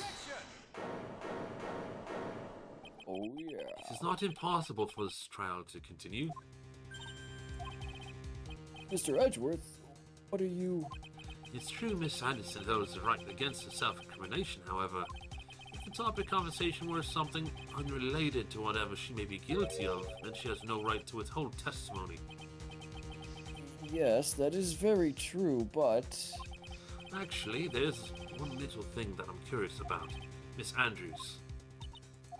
When you found the victim's dead body, you poured yourself a glass of juice. Yes, and? I can't help but think how unnatural that is. Usually when one finds a body, they're shaken up, not stirring a glass of juice. Some actions were unusual, but I've already Before you speak, I want to state that if you have a reason behind your actions, I would like you to testify to that effect. Testify? Your Honor, I would like to request that the witness testify again as to what happened when she first discovered the victim's body. Whatever we find in this testimony should in no way implicate the witness. Essentially, well, we need a not guilty verdict for our guy. It's just there's no one else to plant it on, so we're essentially trying to sentence an innocent woman to jails. For Maya, of course. I don't know what this is about Edgeworth today, but I can't get a good read on him. Is he friend or foe? I just don't know. Hey, that rhymed. The court acknowledges the prosecution's request. Miss Andrews, if you please. Oh my god, it just keeps going. That glass of juice, I didn't really pour it for myself. I was surprised when I walked into the room and saw it in that messy state. And Juan, he was sitting slumped over, tired looking in the corner. When I saw him sitting like that, I thought that he was dead. It didn't even cross my mind. To be honest, I thought he had just fainted or something. I went to pour him some juice. When I realized he was dead, that's when I knocked the flower vase over. So you poured that glass of juice for the victim. Why didn't you say so in your earlier testimony? I didn't think it needed to include something so trivial. Phoenix, be careful here. If you can't find anything wrong with this testimony, then there's nothing left. I know. What the heck is going on in that brain of yours? Now then, Mr. Wright, you may begin your cross-examination. Remember, Maya gets charged with a crime every game. It really shouldn't be like the tutorial thing, but it's not always. Alright, this one is... You can do this one. This one's really obvious. Surprised when I walked into the room, saw it in a messy state, and one, he was sitting slumped over. I saw him sitting like that, I thought he was dead. Didn't cross my mind, to be honest. I thought he just fainted. I realized he was dead. That's when I knocked the flower vase over.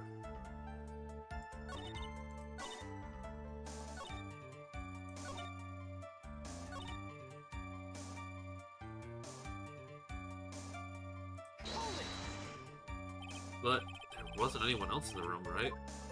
Of course not. Then who did you pour it for? Yes, you're right. There's no rhyme and reason for everything. Can you wait a little longer for it to be revealed to you? In other words, right, be quiet and listen. What's weird is you can't question during the initial one, so they make the entire sweeping statement anyway. So it's like there's no point to be yelled at for pressing on something like this, because we already know. Yes. Like, if you could press on the statements as they came, it makes sense. But, like, they have to say the entire statement first, and it's just funny. So, this mess, are you sure it wasn't messy because of your fight with Mr. Cleveland? I understand your frustrations in not being able to prove your theory. However, before you go accusing people of crimes, go find yourself some evidence.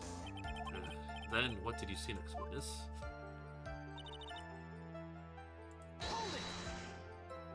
Slumped over? Yes, he was just sitting there with his head tilted forward, eyes closed. He looked like he was sleeping. It's just me, or did that right there sound a little odd? So 3 is the one.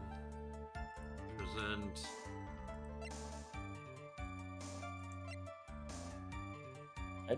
So, Huh? Not 3? hold on. It could be 3. I don't know if it's like a multi thing, but... I saw him sitting like that. Let's see. We'll do the rest just because. What crossed your mind? That maybe he had smashed everything up in anger because he lost the Grand Prix, and felt tired after his rampage, so he decided to take a nap. Anyways, that's what I thought. I see, so you didn't think he was dead at all.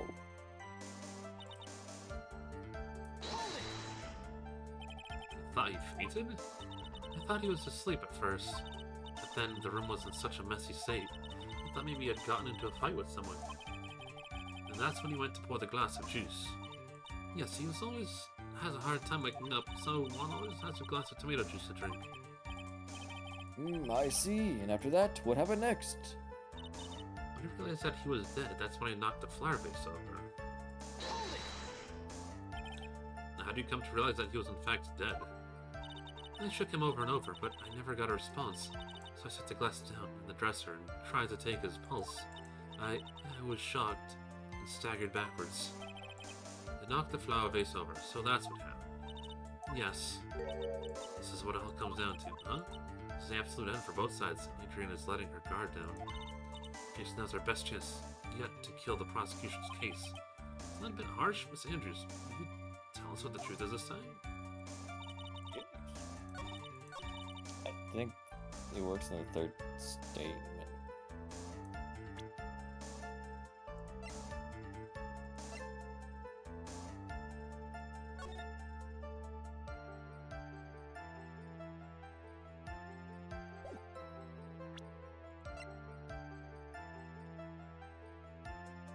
So he has already strangled by that point. Da, da, da, da.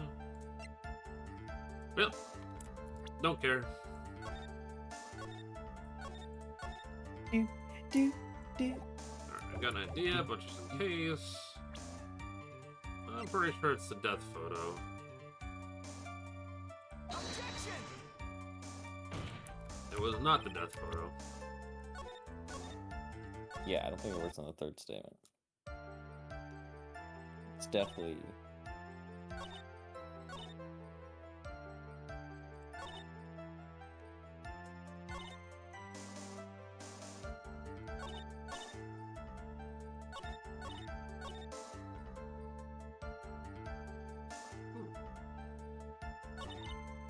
But they... Hold on. Press... Over... Looks like sleeping. He said there's something wrong with the statement, though. Statement number 3. Well, no, he just said there's something wrong with the fact that she thought he wasn't dead. Hmm.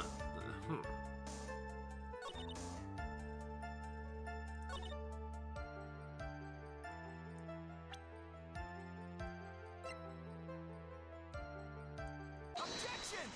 Still, it's always goofy because you're like, wow, this is a perfect spot to put in it. Like, well, actually, it's not. So, you honestly didn't think he was dead when you found him? No, not at all.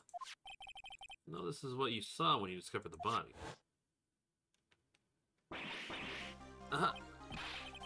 What is the meaning of this? Isn't it obvious, Your Honor? There's a knife sticking straight out of Mr. Grievous' chest. Whoever saw the scene would have immediately thought, hey, here's a dead man. That's, well, you see... I doubt a single person in the world would mistake this for someone who fainted. And so nonchalantly pour something to drink. Your point is? Miss Andrews, your testimony just now, it was all one giant lie. Your lie has proven one thing very clearly, that you are the real killer.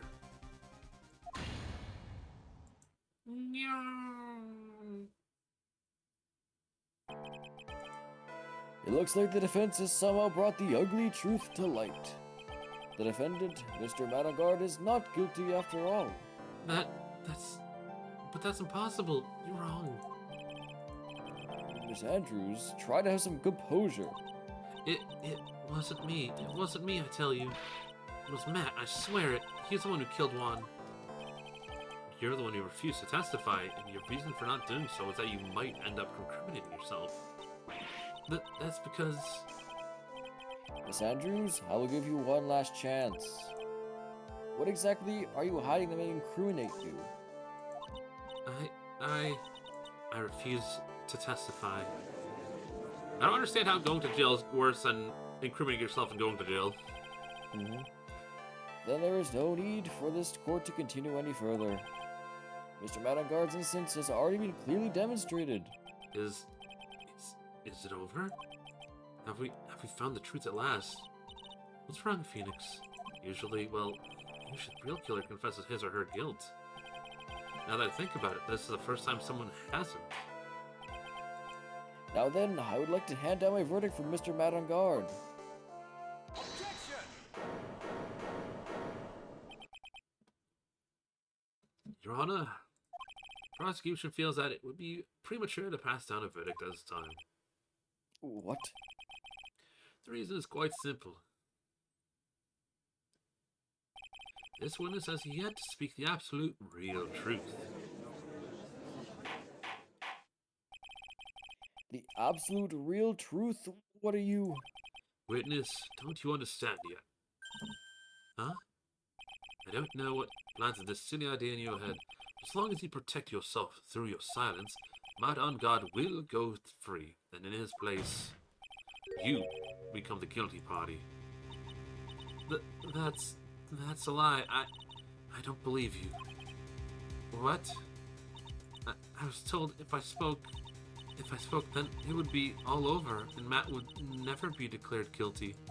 What in the world is she talking about? Has she lost it? I can't speak about it. I'm too scared. It's Francisca von Karma. Huh? Don't you remember, Phoenix? Miss Andrews lives by gripping tightly onto the words of another, because she doesn't have the strength to believe in herself. Then right now Miss Andrews is... Yesterday she was tossed a lifesaver by Miss Von Karma. Don't say a word, no matter what happens. If you do, Matt Ungard will be acquitted. Miss Andrews undyingly believes in those words right now. It's clinging onto them. God, I freaking hate Francisca. What should we do? This is the first time I've ever come across anything like this. And you'll come across many first things, Nick, throughout your career. But Miss Andrews has to be the killer, right? All we have to do now is get her not guilty. That's my only priority. It wasn't me. I'm begging you, please, just believe me. I didn't kill Vaughn. Help, please, someone help me. Mr. Wright, Yes, Your Honor? the court can't continue on like this. Therefore, I'd like to hear what you intend to do. I intend to do. What am I supposed to do? What am I supposed to say? Right, I suggest you think very carefully about this. Think about what this witness did, and think of what she did not do. Think about who is a real mastermind behind this crime. It's a real mastermind, isn't that obvious? Someone else who it could be except the woman crying right there, right? Come now, what will you do? What kind of man are you, Mr. Phoenix Wright?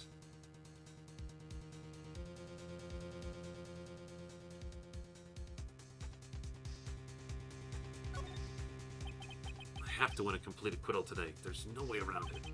But I can't bring myself to do it like this. Not when she's making a face like that. Miss Andrews, I would like to know what you are really hiding.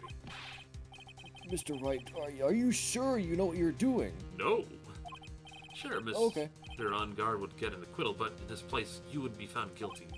Is this really how you want to end this trial to end? But, be quiet. How dare you? You're trying to trick me. That's enough. I commend you for trying, Mr. Edgeworth. However, it's clear that the defense's theory is the truth. You're wrong. Oh my gosh, this scene. What a shame. I had hoped things wouldn't come to this, however. What is it, Mr. Edgeworth? Miss Andrews, since you absolutely refuse to testify, it falls on my shoulders to close this to the court. Stop. Mr. Edgeworth? This witness, how should I put this? She has an illness. What? Because of this illness, she has tried to commit suicide in the past. Stop. Please stop. No matter how much you want to hide it, it's no use. I have the evidence right here. That's the second part of the suicide report. The attempted suicide report. What will you do now, witness? You know what I am about to do, don't you? I will now reveal to the court the true nature of the pitiful woman known as Adrian Andrews. A secret for dependent nature. The other people know about it scares her more than anything else in the world. Please stop. I'm begging you. If people find out, I'll... If you're going to say you would choose death, that is no concern to me. Edgeworth, how can you be so cold? However, before you die, I will pull the truth from your still breathing lips, no matter what I have to do. So, will you tell the court yourself, or shall I? Either way, it's fine with me. Dang. Crazy scene. I love that for him. I'll talk, but please help me. Gorilla needs some help. Nothing matters anymore. My crime. Oh my god. I thought we were It's gonna the finish last like one. okay. When I first saw him, I really thought he had fainted, honestly. When I realized he was dead, that's when I formulated my plan. So I made sure there was no one in the hallway. I made a dash to Matt's room. And then I stabbed Juan's dead body with the knife and ripped off the button. So when I finished and was returning to Matt's room, I had a bit of inconvenience. That's why I ended up using a nickel samurai costume. Stabbed the body with the knife, but why'd you do that? Isn't it obvious? To pin the blame on a certain person. A certainly cowardly man. What do you mean by all of this? It might take this court a little while to understand, but this is the truth. The real killer's Matt. That scumbag of a man. I'll never forgive him. He's trying to escape his guilt again, just like last time. The last time? So, Miss Andrews stabbed the victim Juan Carita in the chest with a knife. However, she didn't do it with murder in mind. She did it with the intent to frame Matt Angad for the murder. This is her crime. What? How is this possible? I mean, wasn't Miss Andrews supposed to be the real murderer? Mr. Wright, please get over your shock and commence the cross-examination. I Why cry. cry? She be crying. Speed run. Tell from the state the room was in that there must have been a fight. Are you telling me the truth when you say you didn't know he was dead? He had a scarf tied around his neck. That scarf is part of the gem and ninja costume, so I didn't think anything about it was strange. His head was also tilted down a bit, so I couldn't see his face that well. So I thought I'd wake him up when I went to pour the juice. Okay, that's definitely true. What was this plan you had? I knew right away the murderer was Matt. I knew because Juan, he was going to expose Matt's weak point to the world. So Matt did this to stop Juan and silence him for good. That's when I thought I should forge some evidence and pin the crime on Matt. So the forged pieces of evidence were the knife and the button. The first thing that came to mind was to plant the knife. So you could get the knife cracked? The knife Matt used at the dinner had his fingerprints all over it. That if I used that, then the police would certainly turn their eyes towards him. Matt was napping with the costume on at the time. I slept in, took the knife, and returned to the scene of the crime.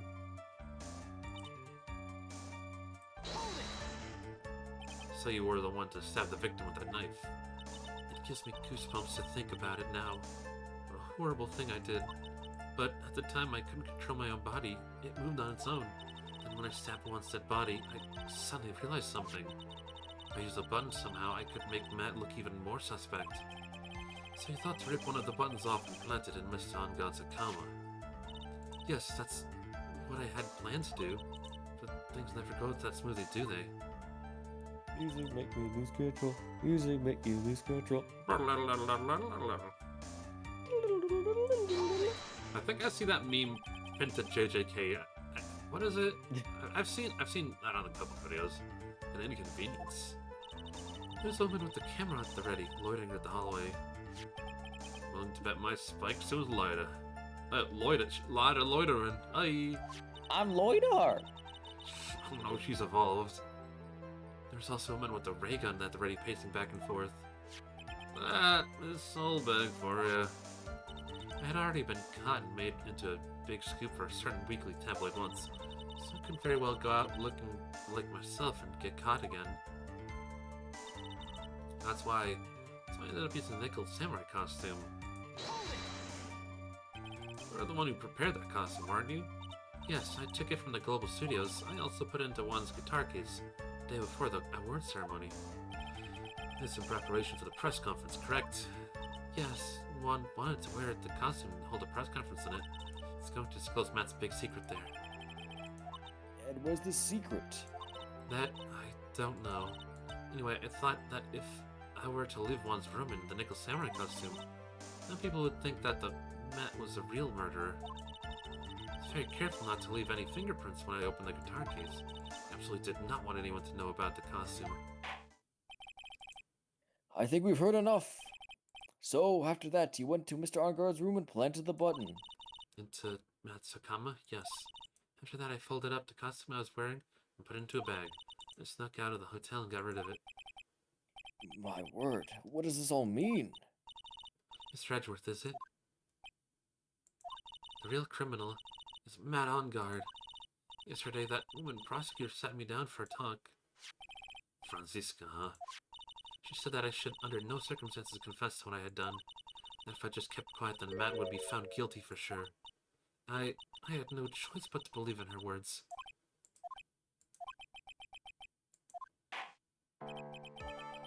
What this witness has done is clearly unlawful. However, as long as her testimony stands, we can be certain that she is not the real killer. Wait, Your Honor. The defense still... Right. It is pointless. At this point in time, it's not possible to indict Miss Andrews on anything. Yes, exactly. There isn't a single piece of evidence that points her as the murderer. The cross-examination of this witness is over, and so is today's trial. You couldn't establish that the witness was the culprit. Please let it go, Mr. Wright. I don't wanna... But... Mr. Edgeworth, please place Mr. Andrews under arrest for further questioning.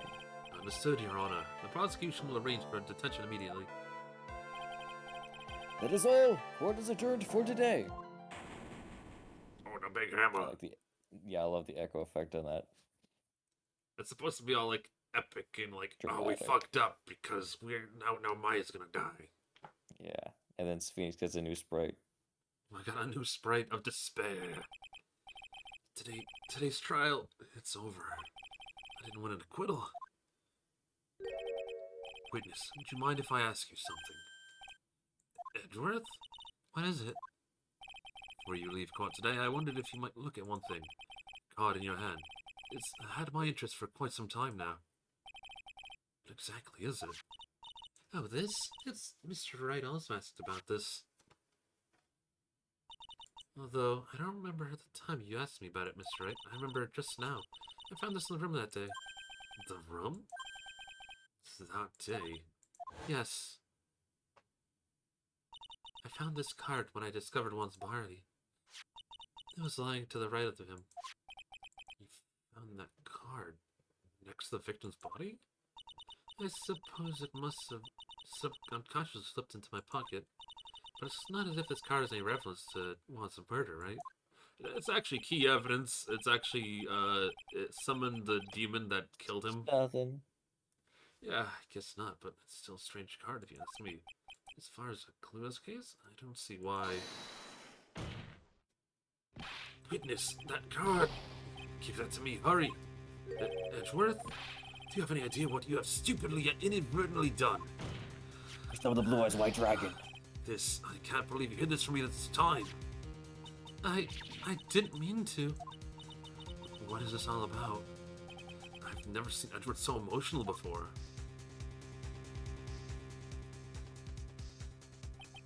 That card, what in the world is it?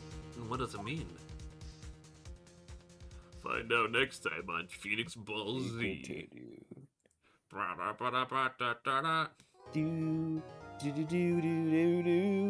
tone makes me want to play freaking Valhalla Cyberpunk Bartender something fierce. Let's go. We're 3 hours, baby. Oh yeah. Next one. How many more parts do you think we have left? Well, if you do like a extra long one for the final part, then 2. Okay. I'll say we might Like just a do 5-hour part. Oh yeah. Well, I want to split it in 2 then, maybe. Hell, Oh. is there no Ace Attorney movie? Well, there's been some stage plays, and I think there's like a live action one, but they're like Japanese only, the same way like there's a Solier, a Death Note movie, and no one cares about that. But yeah, let's see if anybody's live. The Death Note is so funny though. It's funny and it's like one of those movies that are so shitty that you just can't help but laugh at it. Exactly. It's so great. Alright, let's see. Got Elden Ring. You should get some sleep, please. You sound very tired. I have extraordinary exhaustion. And maybe you shouldn't. And I'm streaming tomorrow Stream. morning. Yeah, I'm about to say maybe you should like not do that because you might pass out. No, I'm still gonna get my 17 hours of disease. I'm just not gonna. I might end up doing a shorter stream tomorrow morning, or maybe I'll move it to tomorrow night. Either way, Yakuza Kiwami 3 is tomorrow. Depending on what time, I'll do a morning stream Saturday. Relic is supposed to do something, but me, Phoebe, Propane, and B have figured a game to, and I'm like, they're just gonna hop off. What did you play last weekend? We ended up not doing anything. I think we were just chilling on the phone. Anyway, what do you feel? Tomodachi, Borderlands, or what's on? How about you Elden play Ring. Splatoon Raiders for your Saturday stuff? When it comes out. Splatoon Raiders is also not out until like my birthday, so. Yeah. Let's see. Roll for initiative.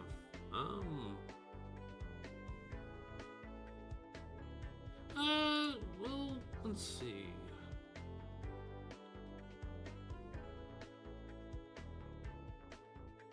So many people be playing Tomodachi Life. Yes, and you hate it, so you Yeah, hate it. but I like watching other people play it. Alright, well. No, there's actually another person playing Ace Attorney tonight, but they're way before us, and I want to do it. Alright, roll.